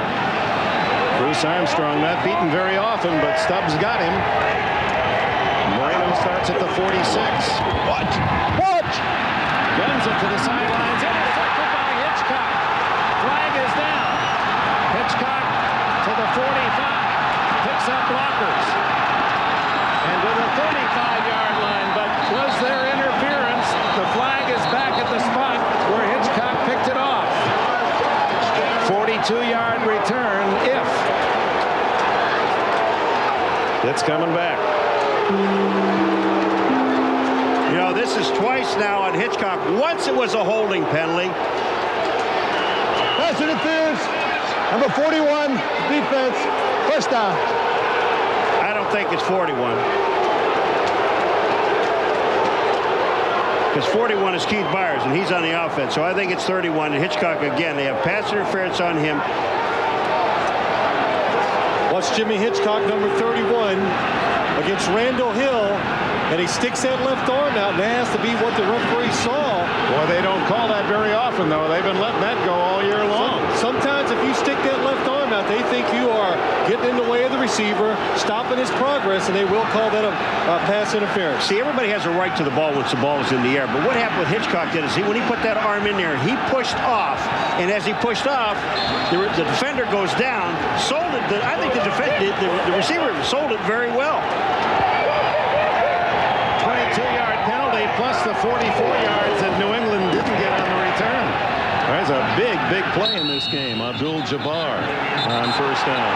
And a little scuffle after the play, and flags fly. Dale Hamer's hat as well. Troy Drayton, the tight end. Such an important game, and from the start the hitting has been at the highest level, and the emotions, of course, carrying the ferocity of play. See Marino in there trying to sell it? Yeah, everybody's in it. They're all lawyers. Personal foul. Number 84 on the offense. Continuing action. They ticket Troy Drayton, the tight end.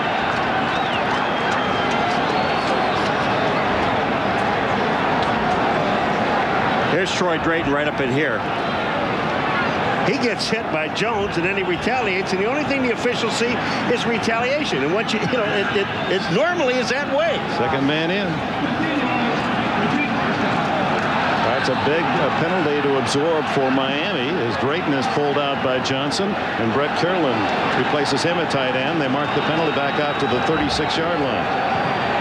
This is the third turnover the Miami Dolphins have gotten today, and they really haven't taken advantage of them. And Paul, you say it so many times, you talk about you only get so many chances in a football game, and I think Jimmy Johnson realizes they've got to take advantage of this. The play stands, the run stands, although they haven't changed the down box. As after the play, the penalty. You know, just to underline, if you're a New England fan, you'd be nervous about that turnover. Whenever recently Bill Parcells' team, they've given it away more than they've taken it away. They're 0-10. They're 7-1 when they're in the plus column, taking it away more than coughing it up. See, I think that's what Bill Parcells is complaining about now. He wants it to be second down because this actually occurred after the play. So the Patriots are -3 today. And yet, to this point, has not cost them the 3 turnovers. 21-yard penalty is what it amounts to. And first down, Marino. Underneath, complete. Check the fullback. inside the 25-yard line. Perfect throw on the run. Hits his fullback Collins and Malloy make the stop. 12 on the play. But when you say it's unfair to have a linebacker on a back, it's Pritchett and Collins. So watch Pritchett. He just delays, comes underneath. Now Collins has to run with him.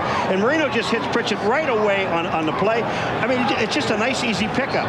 Dan Marino immediately sees it's man-to-man coverage and Pritchett too fast for Collins, and that's the one thing Dan Marino does better than anybody. Make a quick decision, throw the football. 2nd and 9. Stacked up. Willie McGinest was first there, number 55, who's had a big season for the Patriots defensively with 5 sacks and, of course, an interception touchdown against Buffalo last week. A reminder, next week here on NBC, here's our lineup beginning at 12 noon Eastern with the NFL on NBC. Most of you will see the Patriots against the Jets. Other AFC East showdown, Dolphins hosting Harbaugh and the Colts. Some of you will get the Bills battle with the Eagles or regional action. It all starts 12 noon next Sunday here on NBC. 3rd down. Incomplete. It appeared Miami's Randall Hill had a touchdown, but Jimmy Hitchcock denied. Got a hand in, ripped it away.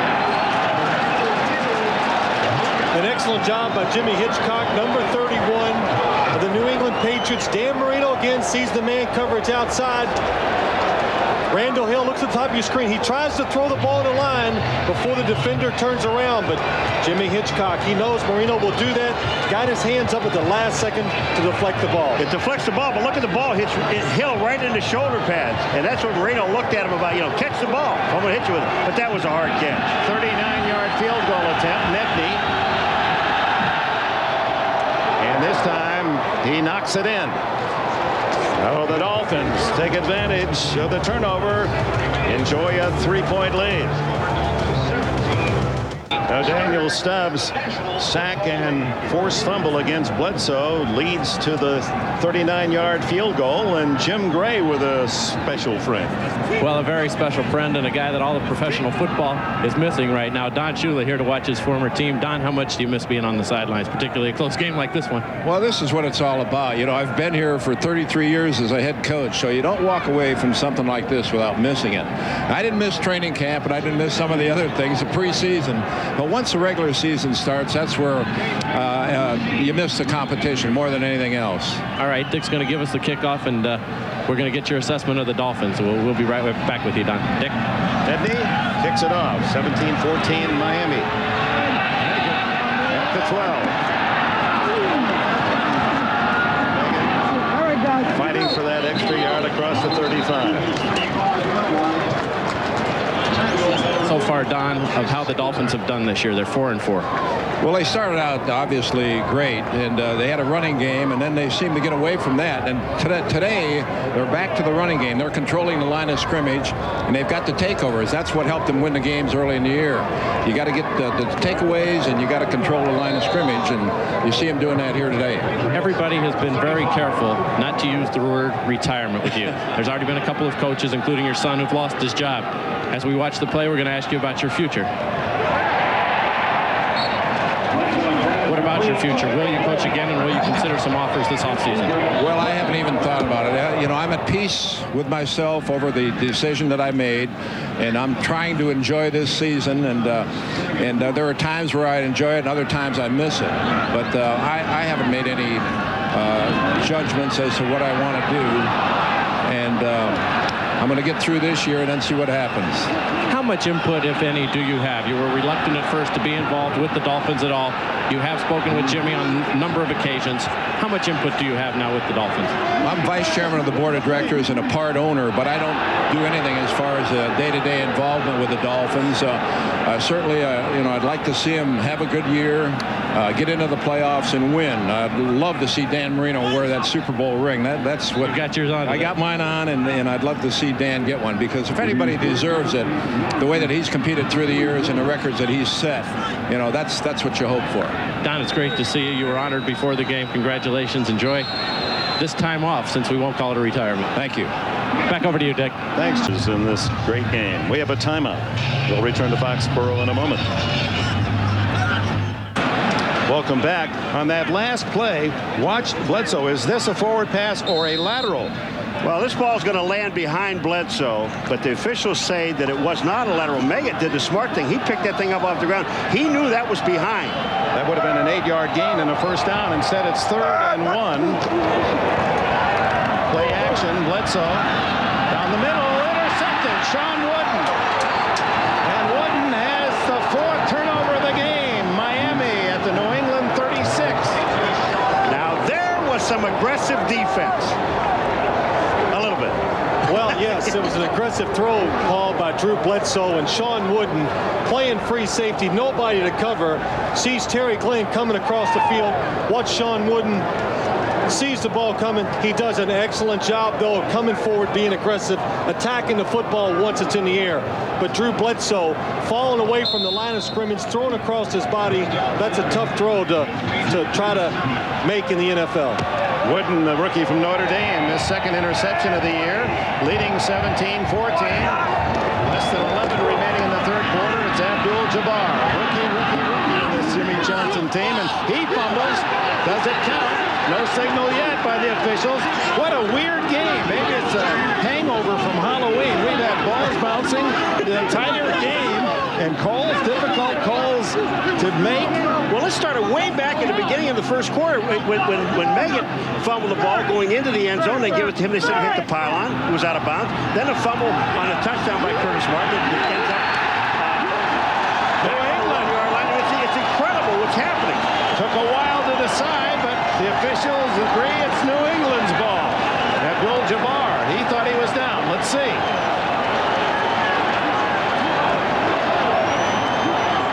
Oh, he was clearly down. He's down. Clearly down.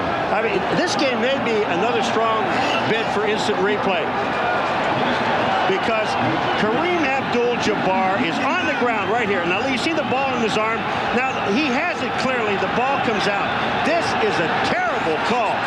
But all the officials must have been screened. No one saw it. And Jimmy Johnson, we're going to have to put a straitjacket on him. Well, you see, what happened is Jimmy Johnson sees the replay in here. Yes.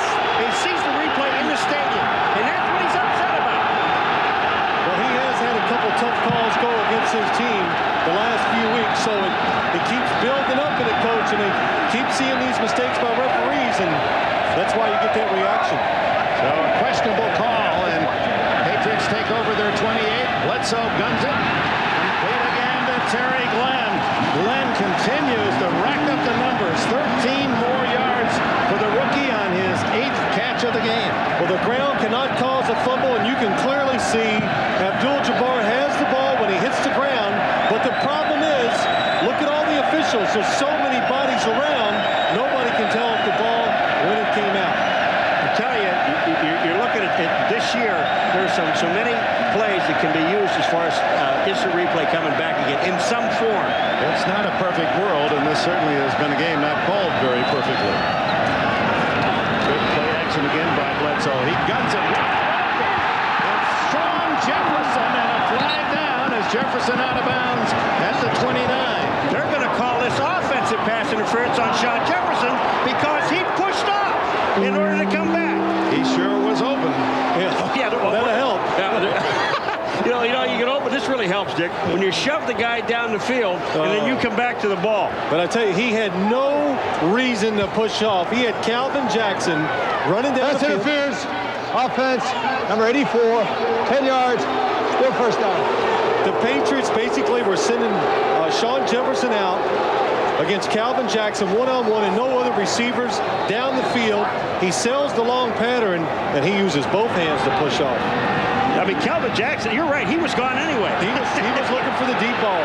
When the quarterback holds the ball that long, usually that defensive back knows, look long, he's trying to throw it on us. That's a 40-yard play, 10 on the penalty and 30 that they didn't get on the catch. Screen. Curtis Martin, 35. Into the clear, 40, 50. Curtis Martin to the 27-yard line.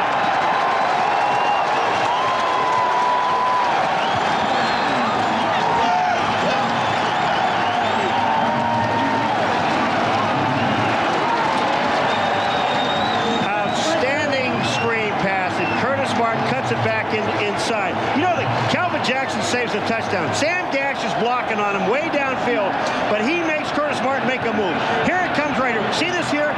There's Jackson with Sam Gash, and he actually makes the play. Good hustle by Daniel Stubbs as well, the big lineman, to get downfield. 42-yard play. Meggett inside the 25. Miami leads 17-14.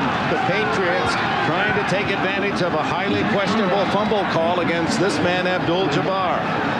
Have it inside the Dolphin 25 at the 23, second down and 5. Well, it turned the ball over 4 times today so far. We still have 8 minutes to go in the third quarter. You're down 17-14. You're lucky. But they only got 3 points out of 4 turnovers, the Miami Dolphins. Second and 5.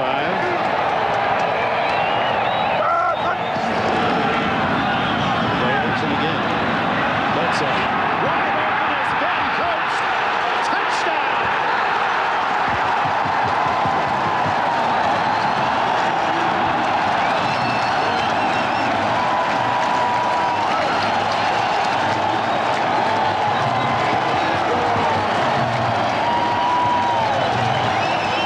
Big Ben rings it up for the 5th time this year, and New England repossesses the lead. Boy, when you have that much time to throw a football, you better be able to find somebody open. And Jimmy Johnson still burning inside on the call that set up the drive. Vinatieri. 21-17 New England. 23 yards on the touchdown. Well, it's a good job of the Patriot, an excellent call. Drew Bledsoe moving to his right, throws back across the field to Ben Coates, who is wide open. He hustles for the extra couple yards and gets the touchdown. Bledsoe 3 for 3 on the drive, 77 yards. The old Parcells Patriots enjoy a 4-point advantage. New England leads 21-17 with 1 questionable turnover for New England, and they get 7 points out of it, while New England's coughed it up 4 times and managed only 3 Miami points out of that. So the Patriots opportunistic, 77 yards and 4 quick plays for the lead. Irving spikes. Check that. Charles Jordan. And Jordan draws a crowd of blue out at the 27-yard line. Mario Greer leading the way. Let's go back to the touchdown. Well, look at Ben Coates at the top of your screen. He's going to run what they call a flag pattern, a play action this way. But watch Lewis Oliver, number 25, his reaction. Most teams, when they fake this bootleg, they throw to the right. The Patriots do the opposite. They throw across the field, back to the left. That's the reason Ben Coates was wide open. Watch this, folks. You think Bledsoe liked this little slap on the hiney? Whoops. No, that hurt.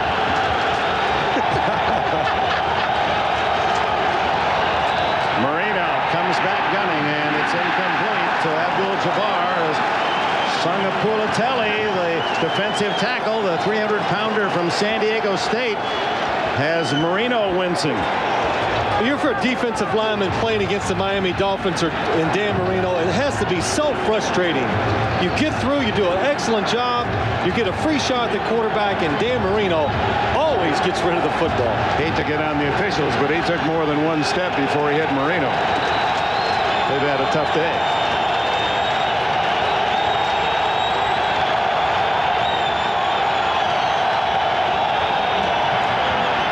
Abdul Jabbar to the backfield. Nice open field tackle by Ted Johnson, the middle backer. Only 4 on the play. Johnson, Carlsbad, California, grew up, went to high school very near where they had all those tragic fires just a week ago near La Costa. It's the only real chance that a linebacker has on a back like Abdul Jabbar is Johnson, because as soon as he saw Abdul Jabbar coming out of the backfield, he went directly towards him, and that's his man. He went after him and got him. 3rd and 6. Miami 3 for 9 on 3rd down today. Well below their average. With the the sidelines. Incomplete, intended for Charles Jordan. Scooter Magruder, an extra defensive back on the coverage. Punting team on for Jimmy Johnson. This is not what you talk about at halftime. The Miami Dolphins, they go in, they know they're going to get the ball back on the kick. They come out 3 and out. They get the ball again, 3 and out. Dave Meggett just 2 away from the all-time record of 8 touchdowns on punt returns. Beautiful kick by Kidd for the 16. And Meggett doesn't get more than a couple of yards. Timeout, 7:04 remaining in the third. Back in New England with a reminder next Saturday at 4 Eastern on NBC. It's the EMC Skills Challenge. You'll see Arnold Palmer, the Player of the Year, the Barton Trophy winner Tom Lehman, John Daly, Hale Irwin, and others. They'll drive, long and short game, bunker shots, putting, and the crucial trouble shot. That's next Saturday on NBC. Dave Meggett for a couple to the 19-yard line. That they call that one, Phil. They call that one area the McGuire's, the Palmer, the trouble shot. The trouble shot? The McGuire, they call that. I don't have trouble. I mean, my swing isn't pretty, but it gets the job done. Really? Yeah, gets it done. Second and 8 into the flat. Complete to Troy Brown, and Tim Jacobs there on the coverage at the 26. It'll be 3rd and 2. Look at what the defense of Miami has allowed the opposing quarterback the last 3 games. And anytime quarterbacks complete this high a percentage of their pass, I don't care if they're throwing little dump passes, your defense is in trouble. And 3 straight games, the Miami defense just cannot stop the passing game. 3rd and a long one. Curtis Martin cut down at the 27 and a half by Terrell Buckley, who raced up from his corner position, and it's going to be close enough to measure. Buckley with his 6th interception of the season earlier today. Oh, they gave him a good spot. It was really a good job by Curtis Martin taking the ball outside. Everything was covered inside, and Terrell Buckley just came flying up to make a good tackle. Now, my question here is, here's a 1st down, and you're only up by 4 points, and they were moving the ball with a hurry-up offense. They no huddle. They were attacking.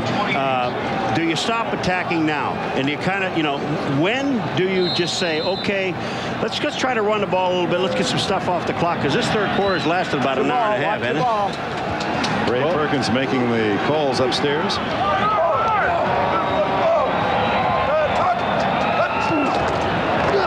Play action. Bledsoe. Incomplete, intended for Sean Jefferson. Well covered by Calvin Jackson. Dangerous pass over there. Jackson looking for the pick. Well, Miami knows they can't stop the passing game, and they haven't. So what do, Paul? They bring some pressure. This time they bring 6 players on defense. Make the quarterback make a decision. Tight coverage down the field. Drew Bledsoe has to throw the football before he's ready. And Calvin Jackson did an excellent job of staying close to the receiver. 5 minutes, 47 seconds left in the third. To Jefferson, and he is in at the 35-yard line. It'll be 3rd down 3. Jackson leading the charge with Wooden helping out. Bledsoe taking what they'll give him, and he's now 22 for 31, just under 300 yards on the game. 1 touchdown, 2 interceptions, and he also fumbled once, while Marino looking for that first scoring throw. And if you go to throw the football a lot, you can't be concerned with those interceptions. And Bill Parcells told us yesterday, he told Drew Bledsoe, I want you to be tenacious, throw the ball down the field, and take some chances. No result at all as gashes drilled by Oliver. Lewis Oliver read it all away, no gain. This is what I thought they meant about an aggressive pass defense. What Lewis Oliver does here to Sam Gash. Lewis Oliver comes up the field. They just throws this little flick to the outside, and look at here, bam. I mean, there was absolutely about a half-yard loss on the play. So Tom Tupa comes in to punt. Former Penn State star O.J. McDuffie at the other end at the 16.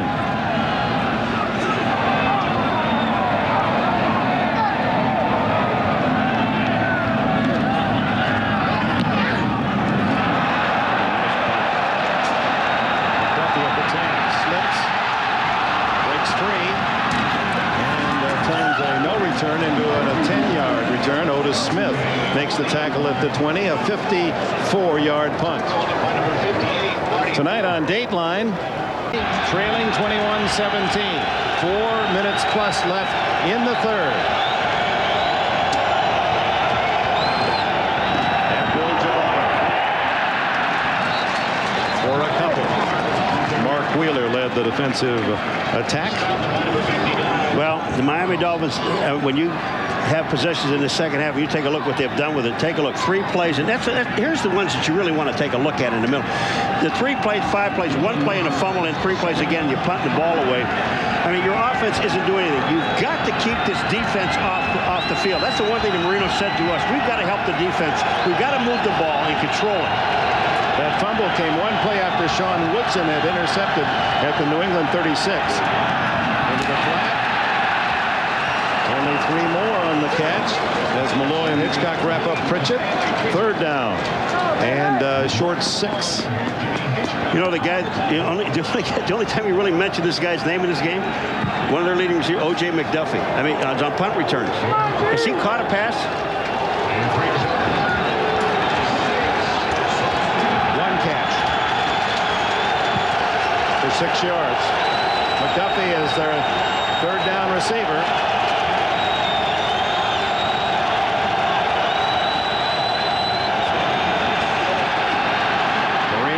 Time has McDuffie open, and he has it at the 40-yard line. First down, Miami. Well, boys, see, you got to get the guy in the game. I called down to Dan. I said, look, you know, O.J. McDuffie has been open. You haven't thrown the ball to him. So let's put him in motion, send him out to the outside. He runs down through the seam, and a perfect pass. And again. Oh, you are sagacious. No question about that. Yeah. Sagacious? Yeah. What is it? I don't know. 41-yard line. Seriously, what? The wizard. You're wise. Your years make you very wise, Paul.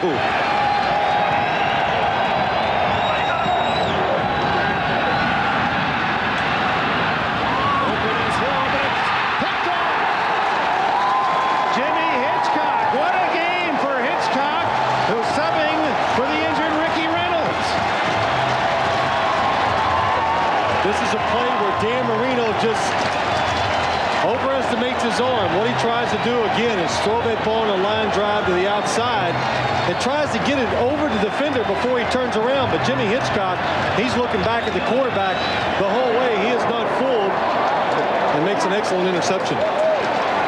You know what I really like about this play is Willie Clay. He reads it right away. He's looking back at Marino. He gets over to even try to help. He doesn't have to because Hitchcock did it. But on the left-hand side of the screen, you see Willie Clay coming in? He was there to help out if need be. So Hitchcock with his 2nd interception of the season. And Hill stops him at the 10-yard line. So Marino intercepted for the first time today.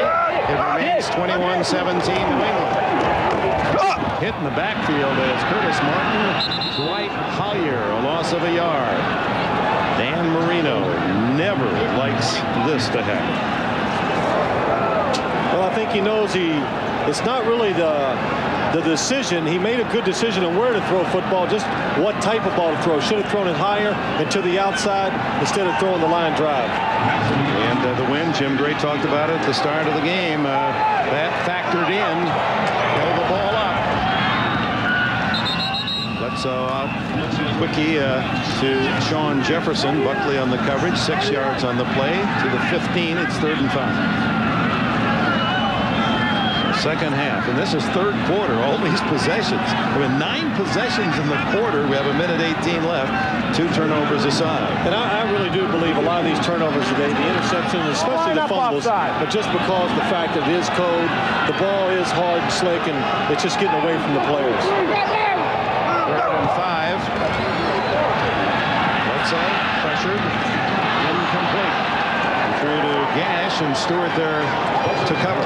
Michael Stewart. Yes, have they gotten away from the game plan? I mean, before he was throwing the ball like curls in the middle of the field. He was throwing deep comebacks to players. Now he's throwing little junk stuff. Well, what's happening, Paul, the last couple times, New England is guessing wrong. Miami's defense has changed up. That time they had 3 defensive linemen down, 4 linebackers in. They blitzed off of it, and I think it's confusing New England right now. Tupa will receive the snap at the goal line. McDuffie at the 37 of Miami.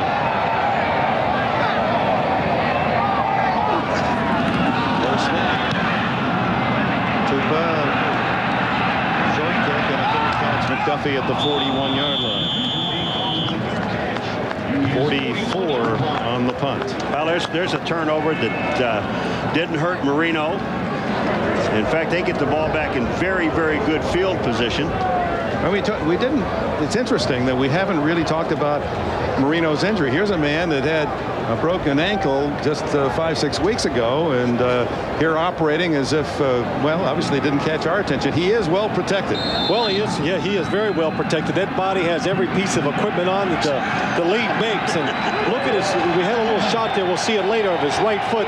The special shoe he wears now to protect that right ankle and Achilles tendon. Abdul Jabbar nothing inside, so he makes something outside. Gain of 4. You know, you're absolutely right, Phil. If you just take a look, I don't understand how he moves with all the padding he has. I tell you, he can move around still very well, but you can see he has the hip pads in. He has a little pad in the back because last year he hurt his, well, he fell on his rear end and he hurt it pretty bad. He has 2 braces on, 1 brace on each knee, and then on the right ankle, look at that big boot he has on, and still has a little bit of a limp, but Dan Marino, he's wise. He wears everything he can to protect himself. And he's got nothing on that right arm. That's right. That's free. And he comes that incomplete to Abdul Jabbar. Will bring up 3rd down and 7. Beginning of this game, does he still have that pouch on? He had a pouch, or a hand warmer, did they call it, on Marino. He doesn't wear that. I thought maybe he might have had a sandwich or something in there because he spends a lot of time back there by himself. Oh, you advised him. That's what you do. No, he wouldn't keep a sandwich in there. That'd be gone. That would be gone. Ty Law limped off, and Mike Magruder, number 27, replaces him at corner. So Marino looks at 2 backup corners in Hitchcock and Magruder.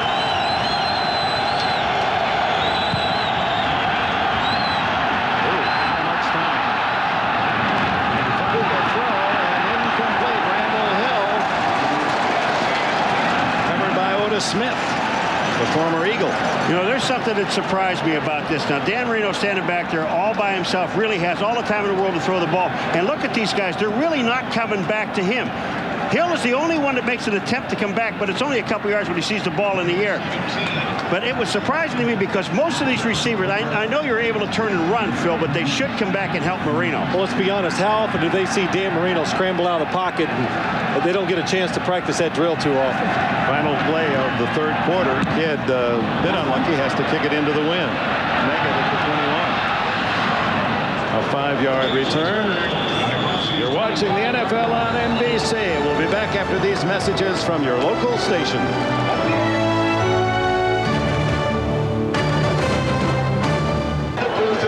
With Phil Simms, Paul McGuire, and Jim Gray DeKimberg. Welcome back to Foxborough. Some 59,000 plus have watched a terrific game. 21-17 New England.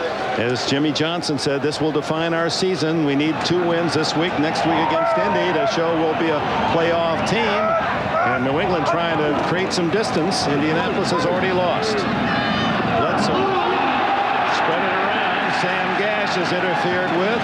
Chris Singleton there too soon.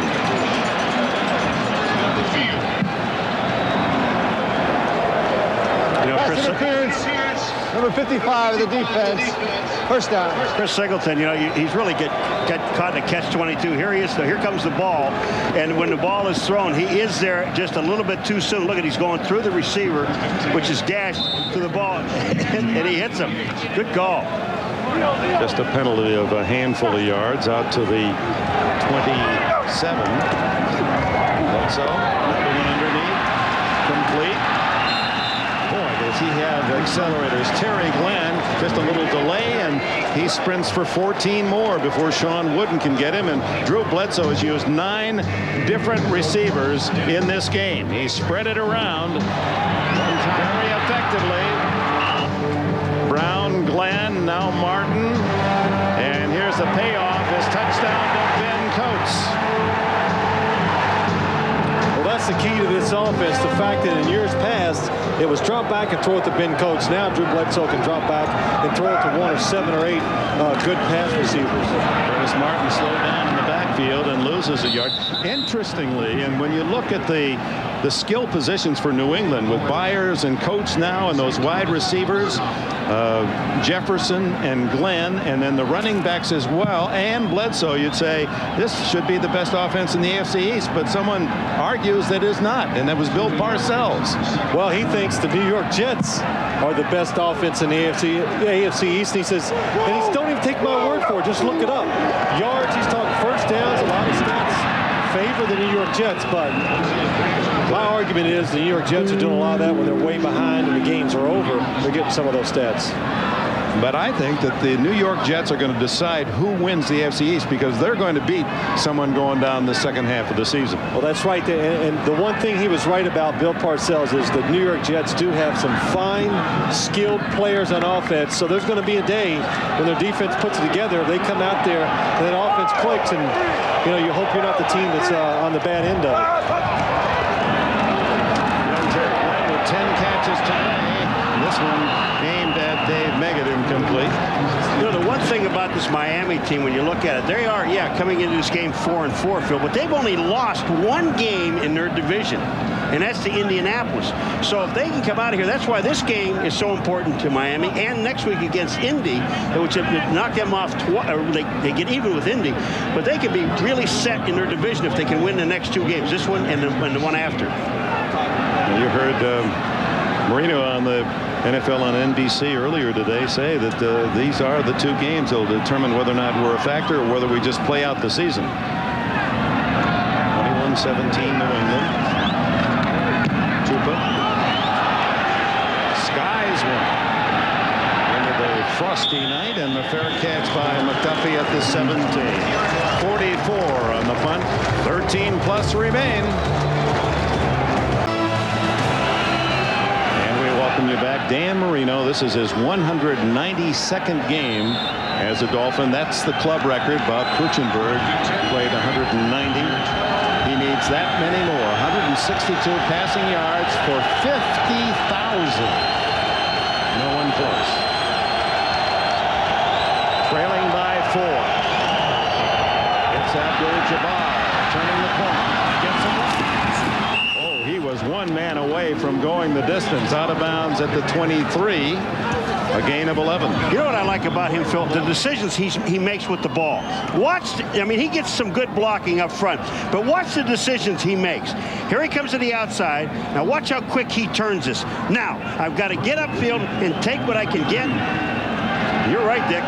1 play away from touchdown. He had 115 yards in game 1 down in Miami against New England, over the century mark again. First down to the 25. So we are seeing 2 outstanding rookies in this game. Kareem Abdul-Jabbar rushing for over 100 for Miami, and on the other side, the wide receiver for the New England Patriots, Terry Glenn, who has 10 catches. He's over 100 yards receiving.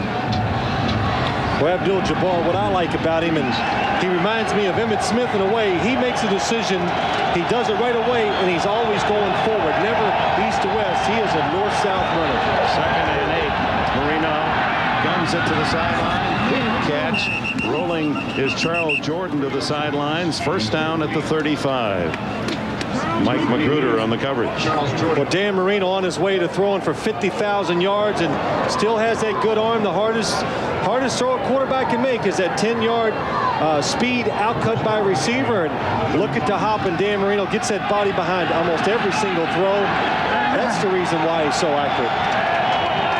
The man with the perfect pass. He hits that line of scrimmage at full speed. Let's go to Greg Gumbel in New York for an update. All right, Dick, in Seattle, Houston and the Seahawks tied at 9. Steve McNair, sideline pass to Chris Sanders. Watch what he does to Selwyn Jones on the sidelines. Can't let him get away like that. See you later. 65-yard touchdown. And with the extra point, Houston on top of Seattle now. 16-9, about 8 minutes to play in regulation. Dick? All right, Greg, can you imagine 2 years ago at Ohio State they had Sanders, Galloway, and this kid Glenn? And they lost some games. Underneath. Good catch by Irving Spikes, and Spikes runs it into New England territory to the 45, a 19-yard play. Well, you know, we talk about Bledsoe spreading the ball around. Marino can spread it around. Look, he got Spikes in the backfield. Nobody comes up, so Spikes is free. Everybody's covered. He just dumps it over the middle. Now Spikes just takes off. And Dan Marino makes his decision so fast. We talk about why he's so hard to sack. And look at this. Look at the sacks by the other quarterbacks. Bernie and Craig Erickson, 11 and 6. Coming in today, Dan Marino has sacked 3 times all year. Spikes caught in the backfield. Willie McGinest there to stop him with Todd Collins following up. And one of the, a couple reasons why you cannot sack Dan Marino. One, he makes a decision so fast, he gets rid of it so fast. But we heard Richmond Webb talking about it to us yesterday. He just has great presence in the pocket. He always knows when to step up, to buy himself that extra half second, which enables him to get the ball down the field. Less than 10 minutes to go. 21-17 New England. Second and a dozen. Lamar Thomas, and that's close to a first down at the Patriots 35. Phil, they sold the ranch on this play. New England sent everybody. They sent everybody, but Miami was not confused. They pick up the blitz, and watch how fast Dan Marino gets rid of the football. 2 seconds, the ball is gone. Look at the safeties for the New England Patriots. The blitz all out. Jimmy Hitchcock, if he does not make the tackle up the top, it's a touchdown.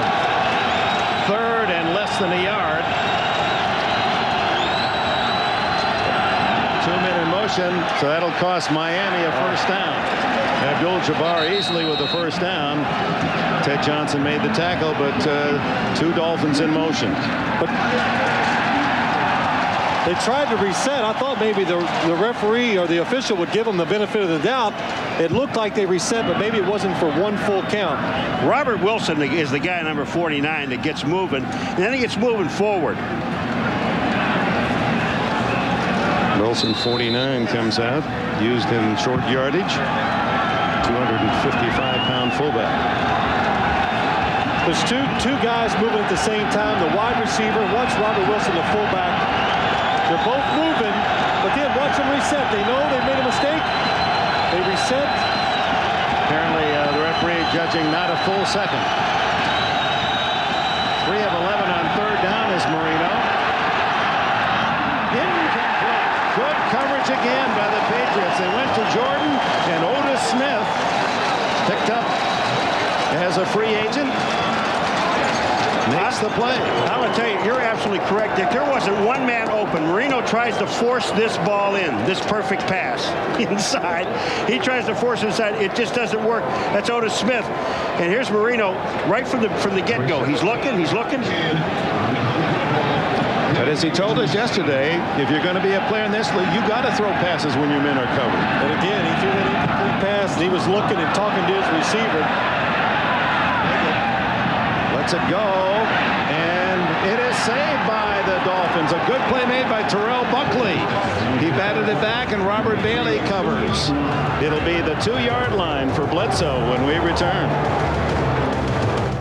On that last incompletion, Dan Marino wanted Charles Jordan to keep coming. Look at him. Charles Jordan says, my fault. Flags all over the field as Bledsoe throws from his own end zone. Intended for Ben Coates. Collier on the coverage.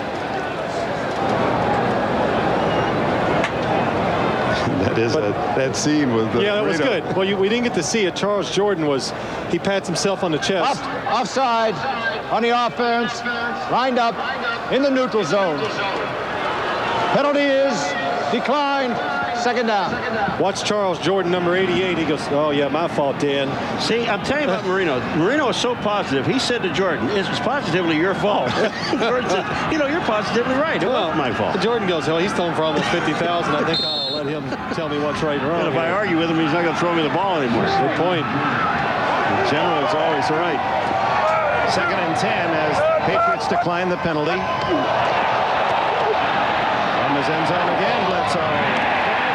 Complete to Keith Byers. Miami comes up with the ball, but the official says the play was dead. 13-yard gain. Louis Oliver and Chris Singleton. Singleton came out of there with the ball. Drew Bledsoe from their own end zone, throwing the ball down the middle of the field. A lot of bad things can happen down the middle of the field, especially at your own end. It looked like Byers had lost the ball down around his knees. First down, Bledsoe again to Coates. Breaks a tackle.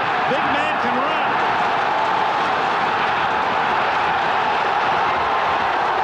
Ben Coates, touchdown. 84 yards. Oh, my.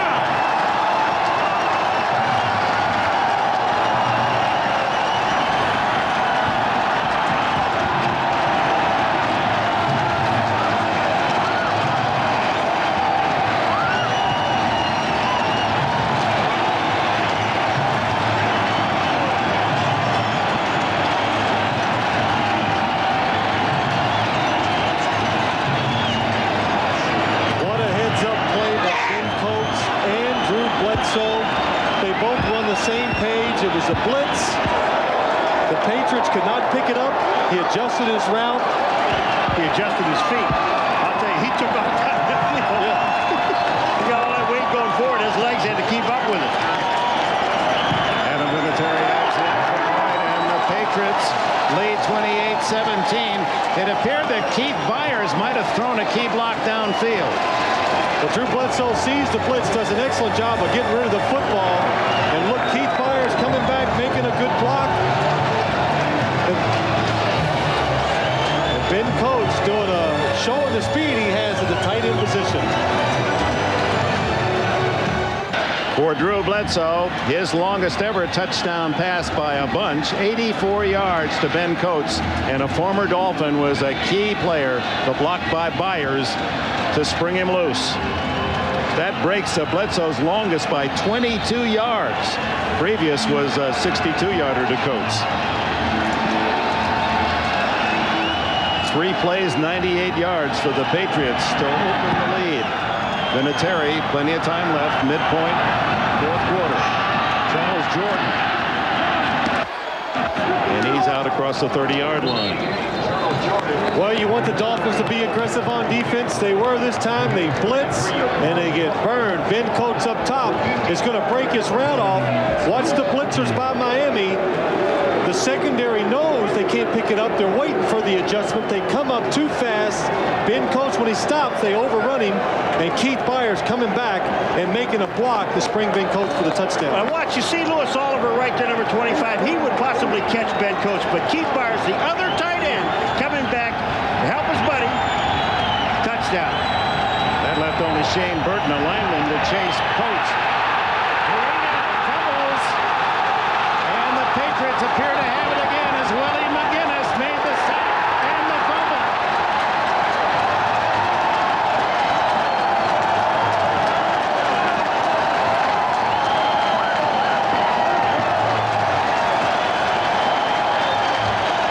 The Patriot offense coming out and making big plays has put Miami's offense in a tough situation where they have to pass the football. And now, in these situations, the New England pass rush can come alive and play nothing but pass. Well, what happens is watch Marino. Now, he's got Webb on that side, so you've got all the confidence in the world on your backside. He just waited too long and held it. McGinest never quit, got around Webb, and made the play. Mark Wheeler recovered the fumble, but it was McGinest making the play. Marcus Martin wrapped up by Aaron Jones, who played here with the Patriots a couple of years. I think this is really Marino's fault because Dan Marino was standing back there waiting so long. Webb pushes to the outside. Parmalee gets in Webb's way. McGinest never quits, and he comes through. Not only does he knock the ball, almost got the fumble, or he did get the fumble. And McGinest was there. And Al Groh, the defensive coordinator, tells him this is what you get when you keep hustling. You never know what can happen on any given play. Willie McGinest, with his hustle, gets around and causes the fumble. He was picked as a #1 out of Southern California with big biography in college. Now he's starting to produce here. Another interference call against Louis Oliver, this time against John Burke, the tight end. What Louis Oliver is saying right there. Now, he's on Burke's back, but what Oliver is saying, I'm going for the ball, and I tripped up on his feet. But that doesn't make any difference. He hit the man. You can go through the man to the ball if you only hit the ball, but you can't hit the man going through. Well, that wasn't an incidental tripping, if that's what he's asking That's for. what he was saying. He said, that's what Oliver is saying. Louis Oliver is saying, look, I'm tripping, but he's not. He's on his back, and he's got his arm around him. Interference call puts the ball at the 11-yard line. No question about this. That was the same play they threw to Ben Coates for the touchdown early in the game. They came back with it. Louis Oliver read it right, just a little too anxious.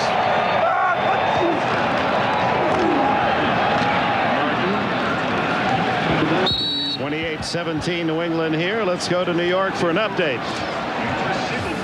All right, Dick, at Minnesota, Kansas City's Greg Hill. Watch him turn the corner here, and from 17 yards out, goes into the end zone. Then after an interception, he added a 10-yard touchdown. Minnesota started 4-0.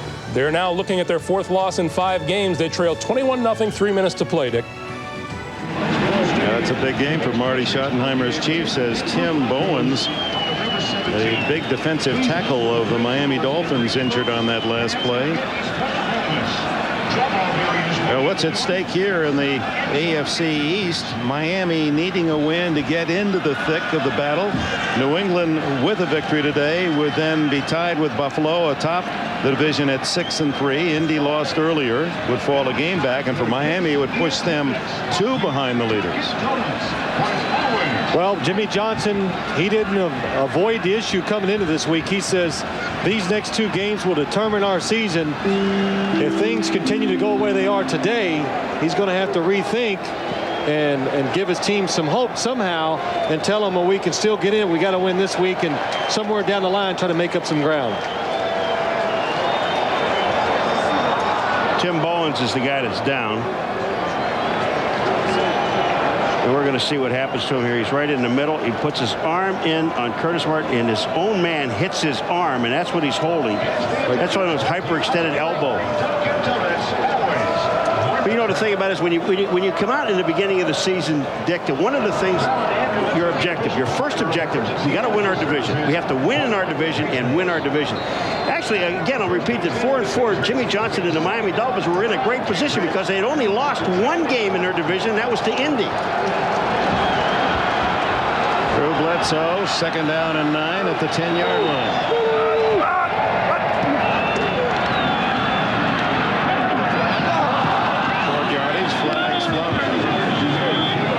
Drew Bledsoe is just a handful of yards away from his best ever game. Remember that Minnesota game where he threw the ball 70 times a couple of years ago, 45 completions, 426 yards. He has 414 against Miami today. There's the total by quarter.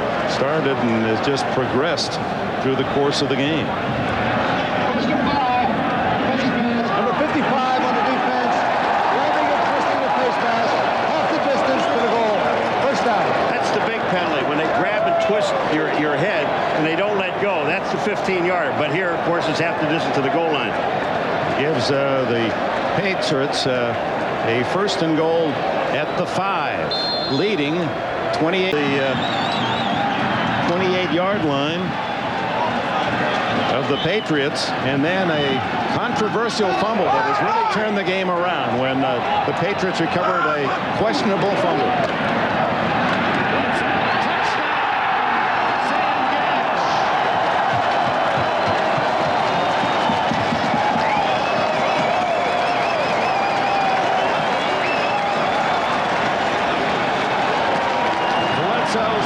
touchdown of the game, this time to the fullback, who scores for the first time this year. He'll keep that one. It's like throwing a fullback a bone. You know, he blocks all the time.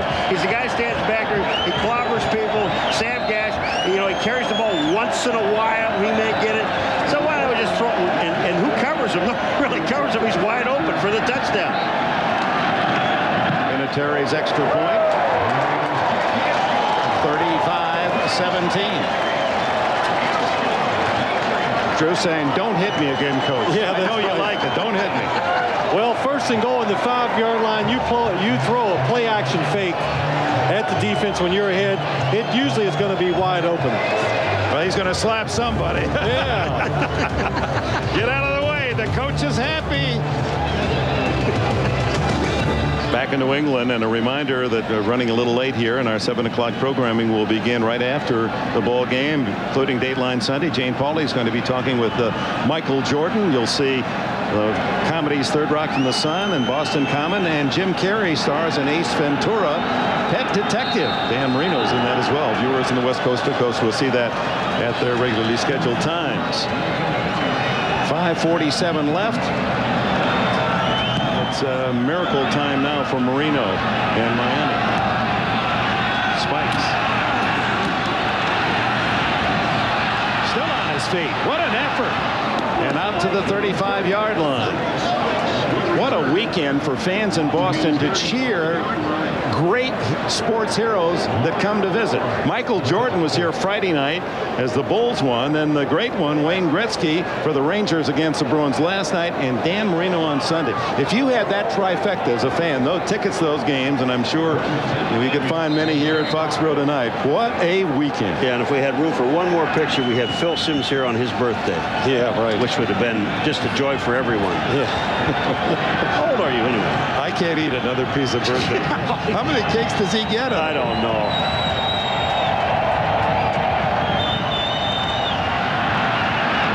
Skips away. He was across the line of scrimmage. He throws the pass complete down to the 37-yard line, but no penalty flag. Jordan made the catch.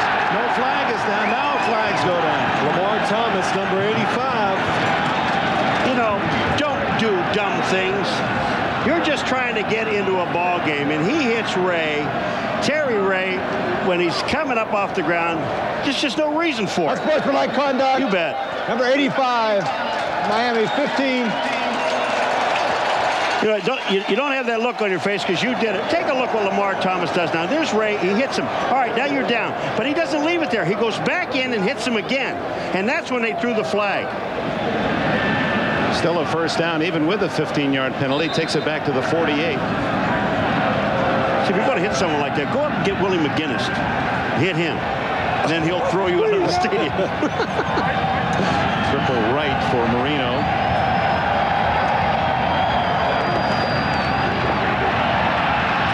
Dumps it off to the left. And a good job by Bernie Parmalee. Tackled by McGinest inside the 40. Another Miami first down. And Marino racking up some passing yards here in the fourth quarter as he's less than 100 away from 50,000 in his great career.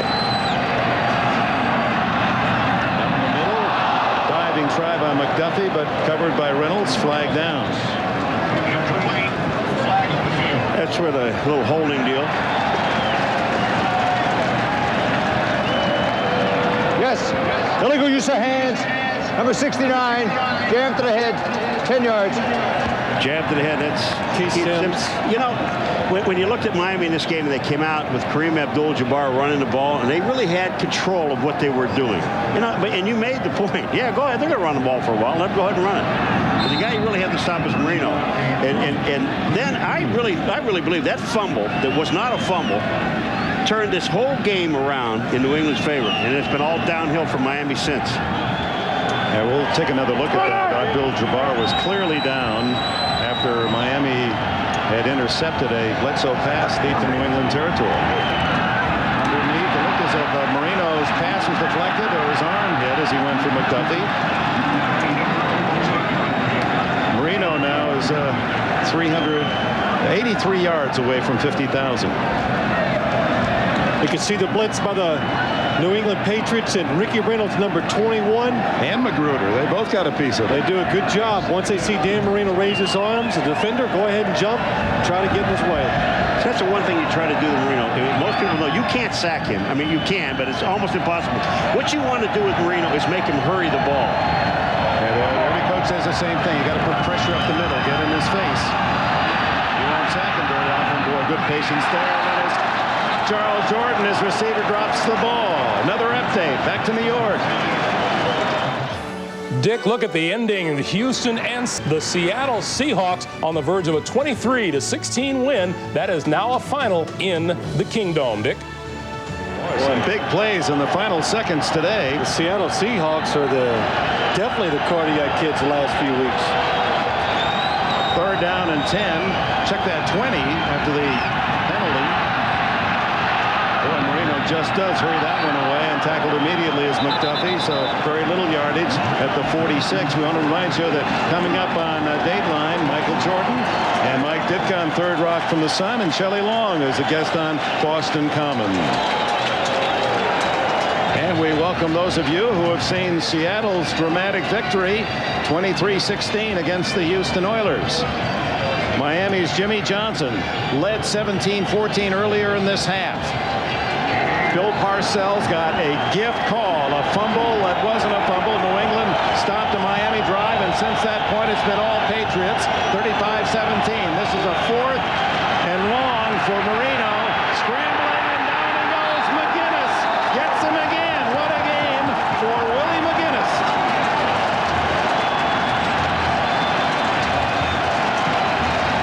Persistence pays off. Willie McGinest sacked Marino in the last series of downs, knocked the ball out, made him fumble, and here he comes again. And when you don't quit and you just keep coming, and it's a little easier when you're up 35-17 to keep coming. Yeah, a lot easier. It is. But what happens is Willie McGinest up top is just going to keep hustling. Actually, he was down at the bottom of the screen, and it's 4th and 20. And what happens is Miami's trying to get Marino outside the pocket to buy some extra time to throw the ball down the field to pick up the 20 yards. McGinest, 8 tackles, 2 sacks, forced a fumble. He now has 7 sacks on the year. He leads the Pats. 2 forced fumbles. In his 3rd year from Southern California, he was a big #1 pick, and now in his 3rd season really paying dividends. 4:17 left. From the 43 of Miami. Curtis Martin. Flag down. Martin with a blocker in front. To the 4-yard line. As they stepped out back at the 6. Terrell Buckley got him. Let's see if it counts. It's offsides against Miami Dolphins. 36-yard run for Curtis Martin. That's more than he gained. Offside. Number 97 on the defense. Lined up in the neutral zone. Penalties decline. 1st down. That's more than his total for the whole game prior to that run. Aaron Jones. Yeah, you're lined up across the neutral zone. That's where they call it. The funny part about this whole play is at the end of the play, they had to wait on Bledsoe because he stayed, Dick, all the way back here by the 40 because he figured it's got to be against us. Well, it was the 2nd time today Curtis Martin had broken off a long run. The 1st time it was called back for holding, so he just assumed it was another offensive penalty. Bledsoe with over 400 yards passing and 3 touchdown passes gives it to Martin, who has a couple of rushing touchdowns in the 1st half. Oliver stops him at the 4. Martin now has carried the ball 15 times for 13 yards and 1 time for 36. Couple of touchdowns. You know, Dick, we talked about it earlier. You look at this New England team and the offense especially. I really don't believe they worry about the running game too much. They have so many weapons. We talked about outside, the tight end. Keith Byers now coming in. Throw the ball, try to make big plays, and every once in a while you give it to Curtis Martin, who is also capable of making big plays. Patriots on a roll, going for their 6th win in the last 7 games. Martin to the 2. Chris Singleton and others on the tackles. Jimmy Johnson's watery eyes from the winds that have blown through the late afternoon here in New England. And the Miami defense, I don't know what you tell them. They tried to play it safe. conservative. They gave up touchdowns. And then when they gambled and tried to be aggressive, they blitzed Drew Bledsoe. They gave up big plays for touchdowns. But again, now remember, if they lose this ball game, which looks like they're going to do, they're down by 18 points, is that this is only 2 losses in their division. They're going to go to 4 and 5, granted. But still, they've only lost 2 games in their division. But the impossible task is that they really would probably have to win almost all of their games. And next week becomes an absolute must against Indianapolis. And so it will be for the Colts, who will come down there after losing to San Diego at home. So it becomes a very key game. There it is now with Buffalo beating Washington. New England apparent winners. Indianapolis lost to San Diego. And the Jets waiting to make somebody's life miserable as we come down the stretch. And you know, you were absolutely right. You said this earlier, and you've said it before, though, that the Jets are going to be the determining factor of who's going to win the AFC East. They're not going to win it. But they play a lot of teams that want to. I got that down. Yeah. I got that part down. Now the question is who's going to win it? Let's go back to the biggest play of this game. The fumble call that went New England's way. Miami had just intercepted a pass. Well, this is the call at the side of the game. This was insignificant because Martin fumbled. It was ruled a touchdown anyway, and Burke, number 85, would fall on the ball.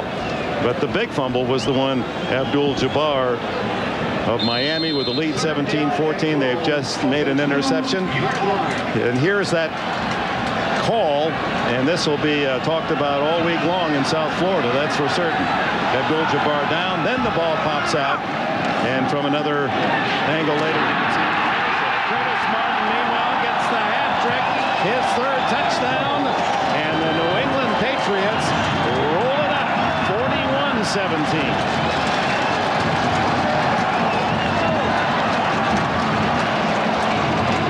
Really made that play so bad on the call is that the Miami Dolphins at that point in time were inside the 30-yard line on their way in to score. Now again, you know, they could have scored, could not have, but they were on their way in to score when they took the ball away from them. 4 consecutive touchdowns for New England. Vinatieri just does squeak that one through since Miami led 17-14 and that fumble call was made.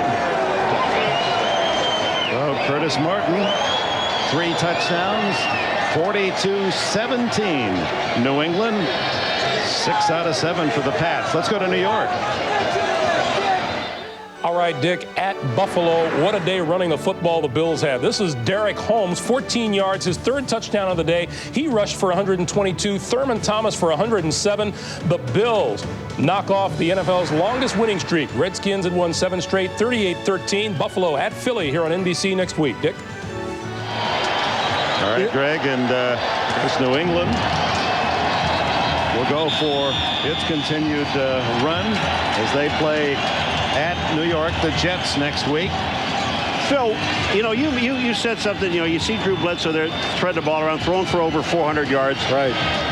And you said that New England really, they're not concerned about their running game. I don't think they are, Paul. The strength of this team is throwing the football, the outside players, the quarterback. Then you sprinkle in a really good running back in Curtis Martin. And again, we've seen it today. They make so many big plays in the passing game. And it kind of goes back to what Bill Parcells said to us, tongue-in-cheek. He goes, I'm the Doug Moe or the Paul Westhead of the NFL. We try to score as fast as we can. We throw a long jumper, and then we just play a little defense and try to get the ball back again. That's the nice way of telling your defense they're not doing very well. That's right. Spikes takes it out to the 24-yard line. Let's go back to the fumble again. We'll give you another angle on it where you can see that the ground clearly causes the fumble. There's a big pile of humanity, and none of the officials apparently had a clean look at it. There he comes down, the elbow, and then the ball comes out. And you can clearly see Abdul Jabbar had the ball in his possessions. He hit the ground. When his arm hit the ground, that's when the fumble occurred. Well, here's Jimmy. He's going nuts because you can see it on the big scoreboard here. But the thing about it is, when you say the ground can't cause a fumble, if you're being tackled and you're going down, it can't be. If you're in the middle of the field, nobody tackles you, and you hit the ground, it is a fumble, just to clear it up. Dan Marino will not risk any further injury to that ankle. Craig Erickson takes over with 2.5 to go. Fires down the middle, complete. Scott Miller to the 44. Flag down. Why not? So day for Marino in Miami. Jam to the face, number 69. And yards. That's his second hands to the face today. That puts Miami over the 100-yard mark in penalty yards. Keith Sims, number 69, gets that hand up on the face mask of Chris Slade. Easy for the official to see, easy call. 14th Dolphin penalty, 106 yards. Marino, less than 100 from 50,000. He'll reach that incredible yardage total at home next week against Indianapolis. Erickson fumbled. No, he gets it off and completes the Parmalee to the 20-yard line. Almost looked as if that ball was going to be knocked free. 6 yards on the play. McGinest again harassing the quarterback, and we're at the 2-minute warning. You're watching the NFL on NBC. 2 minutes left here in Foxborough as we welcome those of you who have seen Kansas City win at Minnesota 21-6 as the Chiefs go 6-3 and the Vikes in a bit of a tailspin 5-4. Dan Marino and Miami were in the lead early in this second half, 17-14, and then it's collapsed on them. They got a bad call, and then New England has taken advantage of every opportunity. Bernie Parmalee running it out to the 32-yard line. Marino watching Craig Erickson here in the final minutes finish up the job as the Patriots lead 42-17. A big passing day for Marino's counterpart in New England. Drew Bledsoe over 400 yards throwing the ball as opposing teams continue to just rip apart Miami's pass defense. Parmalee picks up the first down out at the 45-yard line. Craig Erickson with the pitch. And, you know, talking about that Miami defense, Dick, this is the same defense, the same philosophy that won Super Bowls for Jimmy Johnson down in Dallas. And it's really the pass coverage. It's really not been that bad, but what's really magnifies it is the fact they just get no pass rush at all from their front four. A gallant effort by Lamar Thomas, who is ruled to have caught the ball and the helmet popped free on contact with the ground. First down. 26 yards, a gutsy play. I mean, Lamar Thomas, he just went up and takes this ball away. He wants this catch, and here's what happens is his helmet pops off. You know, there is a timeout here. You see this great catch by Lamar Thomas. And then he gets Malloy coming in and just whacking him. You know, Phil, with like 2 minutes to go in the ball game, you're down by 25 points. You've already lost a couple of guys in this ball game. I'm talking about Miami now. And I know if you did it, you're going to get booed and written up by the newspapers. But I mean, don't lose anybody else. They already took Marino out. Just sit on the ball, get out of here, and don't try to get any. You know, I know you don't do that, but you just save your players.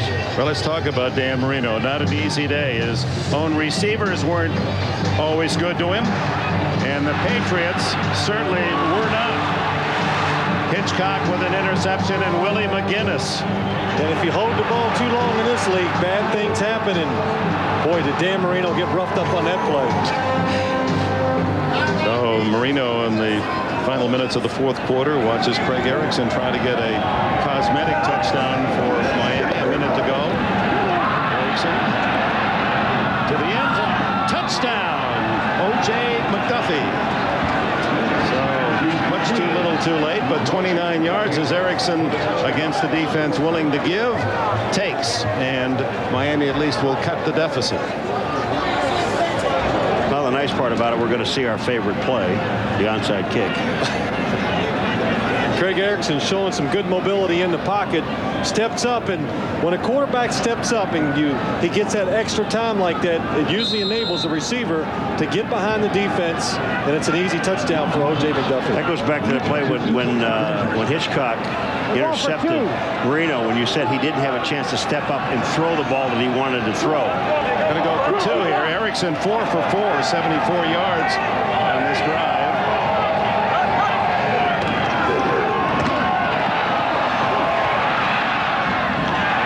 Incomplete. Erickson did a good job to give himself a chance to throw the ball as he was pressured. Now 42-23 New England's lead. How about another update? Let's go to New York and Greg Gumbel. All right. right, Dick, one more look at the play that ended the NBC. Jane Pauley talks with Michael Jordan on Dateline and Mike Ditka on Third Rock from the Sun. Dick? Now, Greg, down in the Lone Star State, they'll be talking about that with Dallas in position for a tying field goal only to be intercepted, and Ray Rhodes' Eagles are 7-2. I'm telling you, Dick, I can't. I hope I missed my plane so I can stay over and watch Mike Ditka on Third Rock from the Sun. I'm going to tell you something. This guy is a natural coach, Ditka. Did you see those promos? Oh, you mean he's not a natural actor? No, he's a natural coach. Here's your play, and it's free for a moment. New England had its hands on it, and Miami says they've got it. One of the Patriots came to field the ball quickly, which of course you can do, and could not recover it, and Miami comes out of the pile with it. Well, Keith Byers, who recovered an onside kick last week at the end of the game, comes up and tries to get the ball before it goes to 10 yards, and it takes the hop just in front of him. Watch him. Number 41, Keith Byers. Well, he actually gets there in time and gets his arms under it, but not able to hold on to it. Looked like Bernie Parmalee was the man. Yep, he pulled it out of the pile. Watch Keith Byers. He comes up, does a good job, just not able to hold on to it. And Bernie Parmalee does the old pull it from everybody at the bottom of the pile trick. You know, the amazing thing about it, you kick an onside kick, Dick, and you get the ball at the 36-yard line. It's not like it's not like the 40 right. Before, you know. Get it at midfield. Yeah, you get it at 36. So 52 seconds left for Craig Erickson. Incomplete. McDuffie, the target. Jim Gray is down on the sidelines. Dick, one thing about this drive right here is point differential is one of the tiebreakers for the playoffs if it ever could come down to that. They lost the first week. The Patriots did 24-10. So this drive would make it 42-30. And so the Miami Dolphins would win on point differential if they get in the end zone in this last 48 seconds. There he is, always with that old board out, figuring those numbers. Yeah, that's right. In case we go down to that, and that is one of the tiebreakers, one of the final tiebreakers. Erickson throws, complete. Obviously down was McDuffie, but the whistle hadn't sounded, so he figured maybe no one saw it. Clock running 33-32 seconds. Erickson has been perfect off the bench.